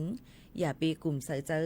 เสกว่าลวดให้มันการลาดให้มันยุ่มยำเนื้อที่เฮาในนั่นค่ะเนาะว่าเฮาได้ยินปันตั้งหักมันนำตันแล้วสังว่าก้นก็นั่นไว้กาขันตั้งหักเฮาในจึงอย่าไปกลุ่มใส่ใจเสสืบหักมันกว่าอยู่เย้าเนี่ยค่ะเลือเสก้นต่างก็เขาตีหยุ่มยำเนื้อเฮานั่นเฮาหลูเลยหมอหยุ่มยำตูเจ้าเก่านำเลือเสเปิ้นเต้ๆว่าเลือเสเฮาเตกว่าใส่เจอจ้อมลองวนถึงหันถึงก้นต่างก็นั่นเฮาหลูใส่ใจเนื้อลองตูเฮาขึ้นนำเลือเสเปิ้นในค่ะอ้อไปกว่าจ้อมเส้นตั้งตัวเจ้าเก่าใส่ใจจ้อมลองตัวเจ้าเก่าไว้กากันตัวเจ้าเข่าหักตัวเจ้าเก่าก้อยกอลีหรือเสเปิ้นเย้าในนั่นค่ะกับนั้นแลอย่าไปกลุ่มวนจ้อมใส่ใจจ้อมความต่างก็ต่างก้นอันเปิ้นเสเนว่าเฮานั่นอยู่เฮาถูกหรือเลยเฮาฮู้หรือเสเปิ้นว่าเฮาเฮ็ดอีสังอยู่ในนั่นฝากฟังไว้ปั่นกูก็กูก้นเสสืบไปกว่าจ้อมเส้นตั้งอันที่มันถูกแม่นจ้อมหนังเฮาขานั่นสืบคึงบอกให้สั่งกว่าให้ลีเสออนต้อนเสเก่ากันกูก็กูก้นค่ะสืบมินจอมด้วยเพียงความอันย้อนกันเข้ามาค่ะขอทำถึงน้ำโค้งอันเปลี่ยนใจหันเรื่องห้องไว้ค่ะ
ค่ะอันคำเจอมีก็ใครย้อนถามเนี่ยค่ะเนาะแล้วเดี๋ยวในฟังกันไว้ค่ะกินหอยจอมผังน้ำคงค่ะเนาะมันมีทัศนหนูคุดแหคุดคำในนั่นค่ะฝากฟังไว้ปันปลาซื้อพี่น้องเขา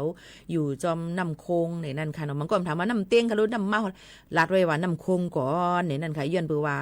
มันไหลมาตั้งเรียนลินตั้งมีห้องสอนเซเปิ้นฮู้ว่ามันมีทัศนกว้างจังไหนคะบางทีเปิ้นก็อำจังเข้ามือกดเจ็ดกดทัดด้วยว่ามันมีห้าในกรอบนั่นแหละเอาที่อันเปิ้นยืนยันไว้ในก่อนเนี่ยค่ะเนาะพี่น้องเขาค่ะมี1อย่าไปพุ่งเอา2นะคะเอาอันไหนให้รอดก่อนในค่ะเนาะมันก็ในบ่คันละตีนั่นมาถามตีนั่นเพราะว่าผลที่ตกเกี้ยงใหม่ตั้งแก้งเฮาดองตกพี่น้องเขาก็ถ่อมติข่าวเงาค่ะว่าลามขาดในเป็นว่าตั้งเกี้ยงใหม่บางปองมาติดตกนำในบางทีที่เฮาอยู่ต่ำตกบางทีก็ได้ตกนำซึ่งในค่ะนี่พี่น้องเขาค่ะดองป่องใจค่ะเมื่อว่าในมาโหคำมาเกามองเลยค่ะเนาะฝนก็ฝนลมๆก็ตกลงมาเนี่ยค่ะหลายๆพื้นที่กำเร็วเนี่ยค่ะก็นั้นพี่น้องเขามีโฟงมีอินเทอร์เน็ตในเจอเฮมันถูกแมนค่ะอำใจว่าหม่างเก้ยมาถามเพิ่นติ๊กอันไหนเฮียงค่ะจังเปิ้นได้มาปันเฮาค่ะเฮาสิเฮ็ดการอีหยังไรค่ะเปิ้นเฮ็ดเนี่ยเสิร์ชด้วยค่ะมีอินเทอร์เน็ตมีโฟงเลยค่ะอันนี้นะกรมอุตุนิยมวิทยาฝนฟ้าอากาศเนี่ยก็เข้ากะค่ะเตรียมมาทำด้วยข่าวว่าฝนลมจังไหนค่ะเนาะเปิ้นก็ติออกมาปันตึ๊บอยู่วันไหน7วันไหนเมืองไหนตั้งนั้นเฮาก็ติออกมาปันอ่ำนั้นก็ในโฟงพี่น้องเขานั้นมันเต็มมีไว้ว่าสภาพอากาศเขาก็นิกด้วยข้าวในผลที่ตกกะหือยังไม่ลมไม่ได้มีกะหือมันได้มีผลที่ตกหมอกหลายเปอร์เซ็นต์มันได้มีไว้ค่ะเจอเฮามันมีพรดีค่ะอ่ำจะว่ามีโฟงยาวเฮมันก็ซื้ออีหยังออกใหม่ก็ซื้อหมดค่ะไอ้พง iPad 15 Pro Max 17 Pro Max แต่แล้วในได้ซื้ออย่างทางก่อมหัวซื้อใจเอา4เฮงไงค่ะเนี่ยซื้อ5-60,000เนาะกำนั้นเจอมันติมีไว้ในนั้นค่ะมันมีไว้ในโฟงเขาค่ะว่าฝนในตัวค่ะลมตั้งเฮาได้เป็นเจิงหือมันได้ลาดไว้เฮ็ดให้ค่ะพี่น้องเขาเนี่ยฝนลมๆค่ะเนาะแล้วก็เกี่ยวกับเลยลองแทงถามแทงว่าอีหยังแทงอันถามเนี่ยมีหยังใกล้ถามแทงอยู่ลีกัดเย็นบนเสื้อใจอยู่แต่เสคายิ่งอยู่ลีกินวานอยู่ค่ะพี่น้องเขา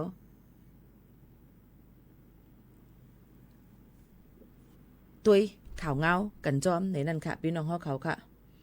ซึ่งคือก็ลีค่ะพี่น้องเขานั้นฟังกันไว้ในค่ะเนาะรู้รวมด้วยถึงลองป้ายอยู่ลีข่าวเงาฟิงฟ้าละสีผลล้มๆตัวเลยในฟงตัวเลยใน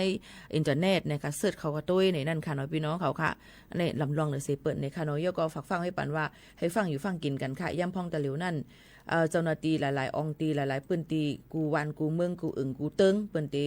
เข้ากดจัดกดทัดด้วยลองก้นอันเหตุการณ์พิษปักเบิงไม้มีเหตุการณ์แมนตีแมนตั้งวัดไว้เต็มทนมีวัดมีไว้จำเจ้าในค่ะฝากฟังไว้ปันกูก็กูกวนตั้งวัดตั้งเสียงค่ะถามว่าตีเข้าในตรงปืนตีมาจังล่ามขาดอะไรค่ะความนั้นให้ฟังอยู่ฟังกินกันค่ะเนาะฝากฟังไว้ปันเจ้าไหนเยาค่ะผัดยันปอไม่พี่น้องเขาเมื่อกว่าก่อนค่ะส่งขึ้นมาพบมาทุบจอมกันเพียงความอันย้อนมาเปิดตั้นขึ้นย้อนน้อมเหยียดน้ำก็เปิดข้าวยามค่ะมันจำเต็มหมดเสียงเยาในค่ะเขาค่ะก็อยู่เป็นก็เสียจอมกันที่ในเลินในมันจะเป็นวันเกิดห้องปล่อยเสียงเก้งใหม่เขาค่ะขอบ55 ปีเต็มเลยค่ะถึงมาวันที่14เดือน5กุปีเตเป็นวันเกิดวันขบห้องปล่อยเสียงเก้งใหม่เฮาค่ะที่ในค่ะปีในเข้าสู่55 ปีนี่ค่ะนี่ก็เอามาฝากตอนจุดถึงกันเฮาก็ได้จัดเฮ็ดลองหลู่ต้านอย่านำคำเตากันในตอนเจ้าในค่ะเนาะพี่น้องเขาค่ะอันนี้ก็หลู่ปันคนอันเสียงอสักใส่ใจกว่าหลู่ปันให้ดีอยู่ด้านเศร้าค่ะหรืออยู่ง่ายลมเจอในนั่นค่ะซึ่งหนังในกูปีในนั่นค่ะคนอันมาเหตุการณ์ที่ในก็สืบก้นสืบก้นกว่าเซคนอันรู้หายตายกว่าก็มีในนั้นคนอันตึกอยู่ก็ตึกมีในนั่นค่ะคนอันตึกติดออกการกว่าก็ตึกมีอย่างนั้นแหละนี่ก็ครบ55 ปีเต็มเนอะวันที่14เดือน5ในนั่นค่ะวันที่13จะเป็นวันฤดูกาลค่ะนะพี่น้องเขาเป็นวันฤดูกาลก็แปลว่าเป็นวันพืชมงคลเนี่ยค่ะเป็นวันพืชมงคลเนี่ยค่ะก็จะเป็นวันอันเปิ้นลำลองตั้งเมืองจึงไทยเปิ้นก็จะมีเจอพันหมักเขาเต้านำไว้ให้เปิ้นก็หวานตั้งท้องสนามหลวงให้เปิ้นก็จะมีลองตักนายมีโวพะโคเนี่ยค่ะเนาะ2ต้นเนี่ยค่ะ2ตัวที่เรียกว่าเหรอความอันดีรัดในห้องในหอเนี่ยค่ะก็ผมแค่หมอรัดเลยค่ะเนาะยก็ติมีไผ่ลองตักนายกันดีมากว่าปีในนำติเขาติเป็นซึ่งคือกาคันติกา5ติA5จึงซึ่งหนังในมันก็ติมีมาผลที่ตกน้ำ5อาการกาการขายที่เป็นหือพองเนี่ยมันก็ติเป็นจังไหนค่ะในวันที่13มันจำดีถึงเนี่ยค่ะเนาะนี่ก็เป็นวันฤดูกาลเนี่ยค่ะพี่น้องเขาค่ะเมื่อในก็เป็นวันอันที่น้ำมันกาขันน้ำมันกูเซียนลดย่อมลงมา 0.85 สตางค์เนี่ยค่ะ1ลิตรเนี่ย 0.85 สตางค์ถึง1วัตต์ด้วยกันลดย่อมลงมาก็บ่ใส่น้ำก็ลดย่อมก็จะเรียกว่ากึ่งกาขันมันอยู่ในนั่นค่ะเนาะลองตั้งจังไหนน้ำมันก่อนบ่หายยาเพี้ยวเขารายงานรวมเจอตุกขะเหมือนกูปอกเหี่ยวในนั่นค่ะคุยกาลองหากินนึงต้องได้ก็ไปคืนกามันตึกเหมือนเก่ากู กูลองกูอันได้ขึ้นกลางมันเดียวค่ะนี่ก็ฝากฟังให้ปันเฮอแป้งกินแป้งใจกันจอมไหนนั่นค่ะตอนด่าวันมื้อในข่าวยิ่งหมูขาวนวลผัดยันพี่น้องเขามื้อกว่าก่อนส่งขึ้นมาโฮมาโทษจอมกันเที่ยงยันสู้ปันกูก็กูก้นให้ก้าวของใครมานให้การขึ้นใหญ่ตื้อต้อนค่ะมื้อสังค่ะ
สถานีวิทยุกระจายเสียงแห่งประเทศไทยและเครือข่ายทั่วประเทศเสนอข่าวต้นชั่วโมง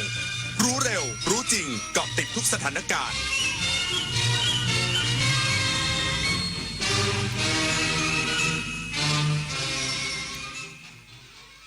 รับฟังข่าวต้นชั่วโมง 23 นาฬิกากับชลธรจัญญาครับรัฐมนตรีประจำสำนักนายกรัฐมนตรีสั่งระงับขายกระติกน้ำเทอร์มอส 2 รุ่นหลังต่างประเทศเกิดเหตุระเบิดระหว่างใช้งานอีกสักครู่กลับมาติดตามรายละเอียดครับเมื่อโลกเปลี่ยนคนต้องปรับทักษะใหม่ที่เป็นกุญแจสู่อนาคตโลกเปลี่ยนเร็วขนาดนี้เราจะตามทันนี้นะทันสิแค่ไม่หยุดเรียนรู้เพิ่มทักษะใหม่ใช้เทคโนโลยีให้เป็นเราต้องเริ่มยังไงอะก็เริ่มจากตัวเรานี่แหละคิดเป็นทำเป็นรู้เท่าทันสื่อและมีคุณธรรมไงล่ะ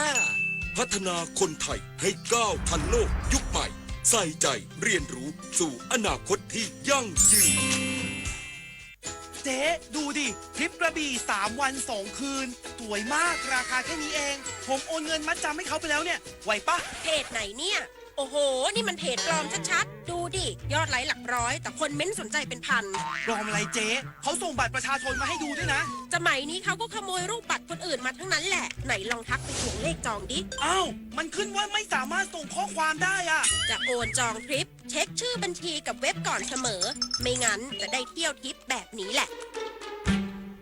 พามาจับไต่ AI ภาพและคลิปที่เห็นเป็นเรื่องจริงหรือ AI สร้างบางรูปบางคลิปก็สมจริงจนหลายครั้งแทบแยกไม่ออกแต่เดี๋ยวก่อนยังมีจุดที่ช่วยให้จับผิดได้สังเกตนิ้วมือบิดเบี้ยวผิดธรรมชาติใบหน้าสมมาตรเกินจริงผิวเนียนเกินไปเหมือนพลาสติกแสงและเงาไม่สัมพันธ์กันตัวหนังสือเพี้ยนเหตุการณ์เกินจริงจนน่าสงสัยก่อนแชร์ก่อนเชื่อก่อนตกใจหยุดดูให้ชัวร์อีกครั้ง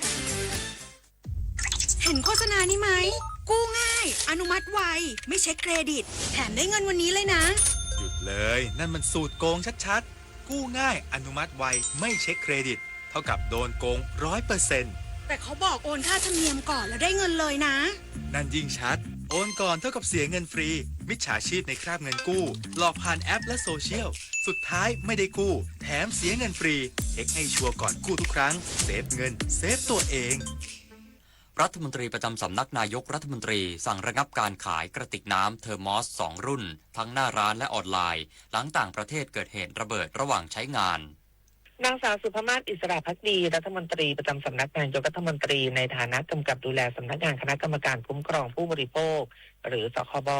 เตือนภัยผู้บริโภคทั่วประเทศกรณีข่าวต่างประเทศที่กระติกน้ำยี่ห้อเทอร์มอสเกิดเหตุระเบิดระหว่างใช้งานจนสร้างความตื่นตระหนกไปทั่วโลกสคบเร่งตรวจสอบร่วมกับบริษัทผู้นำเข้าในประเทศไทยทันทีพบสินค้าที่เข้าข่ายต้องเรียกคืน2 รุ่นได้แก่รุ่น SK 3000และ SK 3020ซึ่งมีความเสี่ยงจากแรงดันสะสมภายใน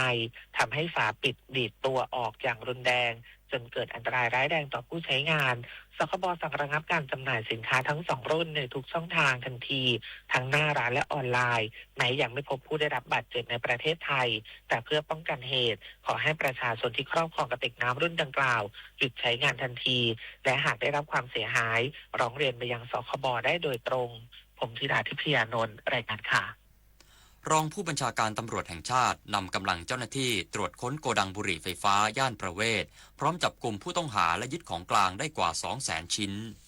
พลตำรวจเอกนิรันดรเหลื่อมศรีรองผู้บัญชาการตำรวจแห่งชาติและในฐานะผู้อำนวยการศูนย์ป้องกันและปราบปรามการกระทำความผิดเกี่ยวกับบุหรี่ไฟฟ้าและผลิตภัณฑ์ยาสูบเปิดเผยภายหลังเข้าตรวจค้นโกดังบุหรี่ไฟฟ้าย่านประเวศเป็นปฏิบัติการต่อเนื่องตามแผนปราบปรามของศูนย์ป้องกันและปราบปรามการกระทำความผิดเกี่ยวกับบุหรี่ไฟฟ้าและผลิตภัณฑ์ยาสูบโดยสืบสวนขยายผลจากผู้ค้ารายย่อยทางออนไลน์นำไปสู่การตรวจค้นโกดังเก็บสินค้าและจับกุมผู้ต้องหาได้หลายรายซึ่งจากการตรวจค้นดังกล่าวเจ้าหน้าที่ได้ตรวจยึดบุหรี่ไฟฟ้าและอุปกรณ์กว่า 200,000 ชิ้นพร้อมอุปกรณ์แพ็คสินค้าคอมพิวเตอร์เครื่องพิมพ์ปริ้นส่งพัสดุรถยนต์ขนส่ง3 คันและป้ายทะเบียนสำหรับสับเปลี่ยนซุกซ่อนภายในรถก่อนขยายผลเข้าตรวจค้นคอนโดย่านสุขุมวิทจับกุมผู้ดูแลเครือข่ายขายออนไลน์เพิ่มเติมอีก1 รายพร้อมของกลางจำนวนหนึ่งและหลักฐานการซื้อขายในโทรศัพท์มือถือเบื้องต้นสั่งดำเนินคดีทุกข้อหาที่เกี่ยวข้องทั้งความผิดตามกฎหมายคุ้มครองผู้บริโภคกฎหมายศุลกากรและเตรียมนำมาตรการฟอกเงินมาดำเนินการกับเครือข่ายดังกล่าวเพิ่มเติมย้ำว่าการปราบปรามบุหรี่ไฟฟ้าทั่วประเทศอย่างต่อเนื่องและขอให้ประชาชนแจ้งเบาะแสผ่านสายด่วน1599ตลอด24 ชั่วโมงดลนภาสุภรสมบัติรายงานกรมการท่องเที่ยวร่วมกับตำรวจท่องเที่ยวจับกุมกลุ่มชาวจีนลักลอบถ่ายทำภาพยนตร์ที่จังหวัดเชียงใหม่เข้าข่ายความผิดตามพระราชบัญญัติภาพยนตร์และวิดิทัศน์พุทธศักราช 2551 มีโทษปรับสูงสุด 1 ล้านบาทนายจาตุรนต์ ภักดีวานิชอธิบดีกรมการท่องเที่ยวเปิดเผยผลการสนธิกำลังร่วมกับตำรวจท่องเที่ยวเชียงใหม่บุกเข้าจับกุมกลุ่มชาวจีนที่ลักลอบถ่ายทำภาพยนตร์เรื่อง The Puppet โดยไม่ได้รับอนุญาตณร้านแกลเลอรี่แห่งหนึ่งในอำเภอหางดงจังหวัดเชียงใหม่วานนี้จากการตรวจสอบพบว่าการกระทำดังกล่าวเข้าข่ายความผิดตามพระราชบัญญัติภาพยนตร์และวิดิทัศน์พุทธศักราช